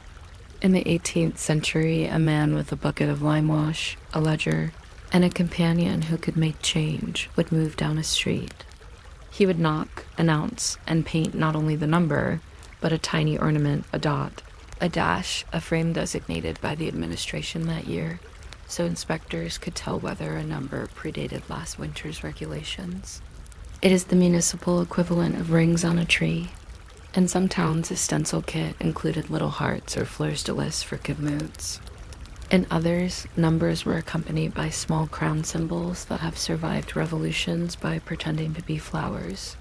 Painters were paid per doorway, which led to stories of men numbering sheds, then numbering the sheds again when the owner moved a bucket and called it an improvement. Administrations learned to define house more carefully. This is how bureaucracy becomes literature. Renumbering can be a polite apocalypse. A famous example saw an entire city decide to align odd and even on opposite sides. Officials handed out new plates, old numbers went into drawers with old receipts, and for a month, nobody met where they meant to. Milk was delivered to 19 because it had always been 19. 37 received twice the letters of 35 because the carrier had a fondness for prime numbers. Gradually, the new integers soaked in. Children learned their revised address quicker than adults because children like secrets that fit in pockets. The map was reprinted, the old edition used as a cutting mat, and life resumed easier, almost disappointingly so. The best bureaucratic reforms end as yawns. The aesthetics of numerals deserve a whisper. Type designers argue sweetly about the tail of a 1, whether it should lick the baseline or hover. The figure 4 gets 2 customs, open top and closed, and houses own them like dialects. On enamel plates, the 5 tends to carry more of its weight in the lower bowl, a decision that turns rain into punctuation. A well-made 7 leans forward as if it hears a bell. On hand-painted plaster, 0 refuses to be round because the wall insists on participating. You begin to notice that time lives on surfaces. AN8 laid down by a steady apprentice in 1890 still looks like a carefully tied knot. Graphic designers have proposed standard plates with reflective ink and hurricane-proof screws. Residents continue to prefer whatever the local hardware store calls traditional, which usually means available this afternoon. Superstitions create small economies. In some neighborhoods, the number 4 is avoided because its name in one language sounds like death, which is not the mood most people want from mail. Buildings sell apartments labeled 3A, 3B, 3C, and jump coyly to 5. Elsewhere, the number 9 enjoys a run of popularity because it sounds like long-lasting, so developers advertise extra 9th floors with enthusiasm that outpaces structural engineering. House numbers have to linger in this weather of meanings without getting self-important. They are facts cut into metal, and they behave with the modesty of facts. The longer you watch, the more tender the details become. Numbers fade into soft ghosts on stucco where a plate used to be. Renovations rip out doorways and leave numerals homeless. A contractor screws the old plate inside the new garage because it felt wrong to throw it away. Country houses keep porcelain 6 South in drawers alongside dead batteries and keys whose doors have become legends. Flea markets display old plates like fossils, no 3, no 118, sometimes still with mortar clinging to the corners, as if the wall did not wish to part. People buy them for kitchens, as if soup needs an address. Even mistakes are kind. A street with 2 no 14s exists in more than one city because paperwork enjoys a dare. The second 14 accumulates stories about misdelivered birthday cakes and mysterious parcels, containing nothing but curtain rings. After 20 years, the municipal council legalizes both 14s, and each puts north or south under the plate with the composure of twins who learn to share. In other places, a house jumps from number to name. It declares itself Beach House without beach, and capitulates 10 years later by becoming Beach House. 29. Compromise is the philosophy of sidewalks. At night, numbers glow in light thrown by lampposts that are taller than they need to be. The numerals become moth harbors. The screws cast shadows like tiny sundials pointing at whatever hour the cat returns. The postman's bag rests briefly against 42 because 42 owns a low wall, and low walls have been supporting mail since walls were invented. Somewhere, an ambulance looks for 17C. The reflective plate makes itself useful, and the driver blesses some quiet engineer who measured the height of numbers with a tape and a promise. By the time we reach morning, again, the numbers have done their job without speaking. They let deliveries find soup still hot, and friends arrive at the right door without having to issue a description of hedges. They allow a city to write itself down and thus remember itself when names change and pairs fall and smithies become coffee shops. If your eyes close now, the street will keep counting for you. Someone will repaint a faded 26 with steady hand and an affection they will pretend is professionalism. A new enamel plate will arrive wrapped in brown paper that looks like last century wearing a bow. It will be screwed into brick with deliberation. The odd side will continue to argue amicably with the even, and when you wake, you'll know where you are because a small number says so in a voice quiet enough to let breakfast finish warming.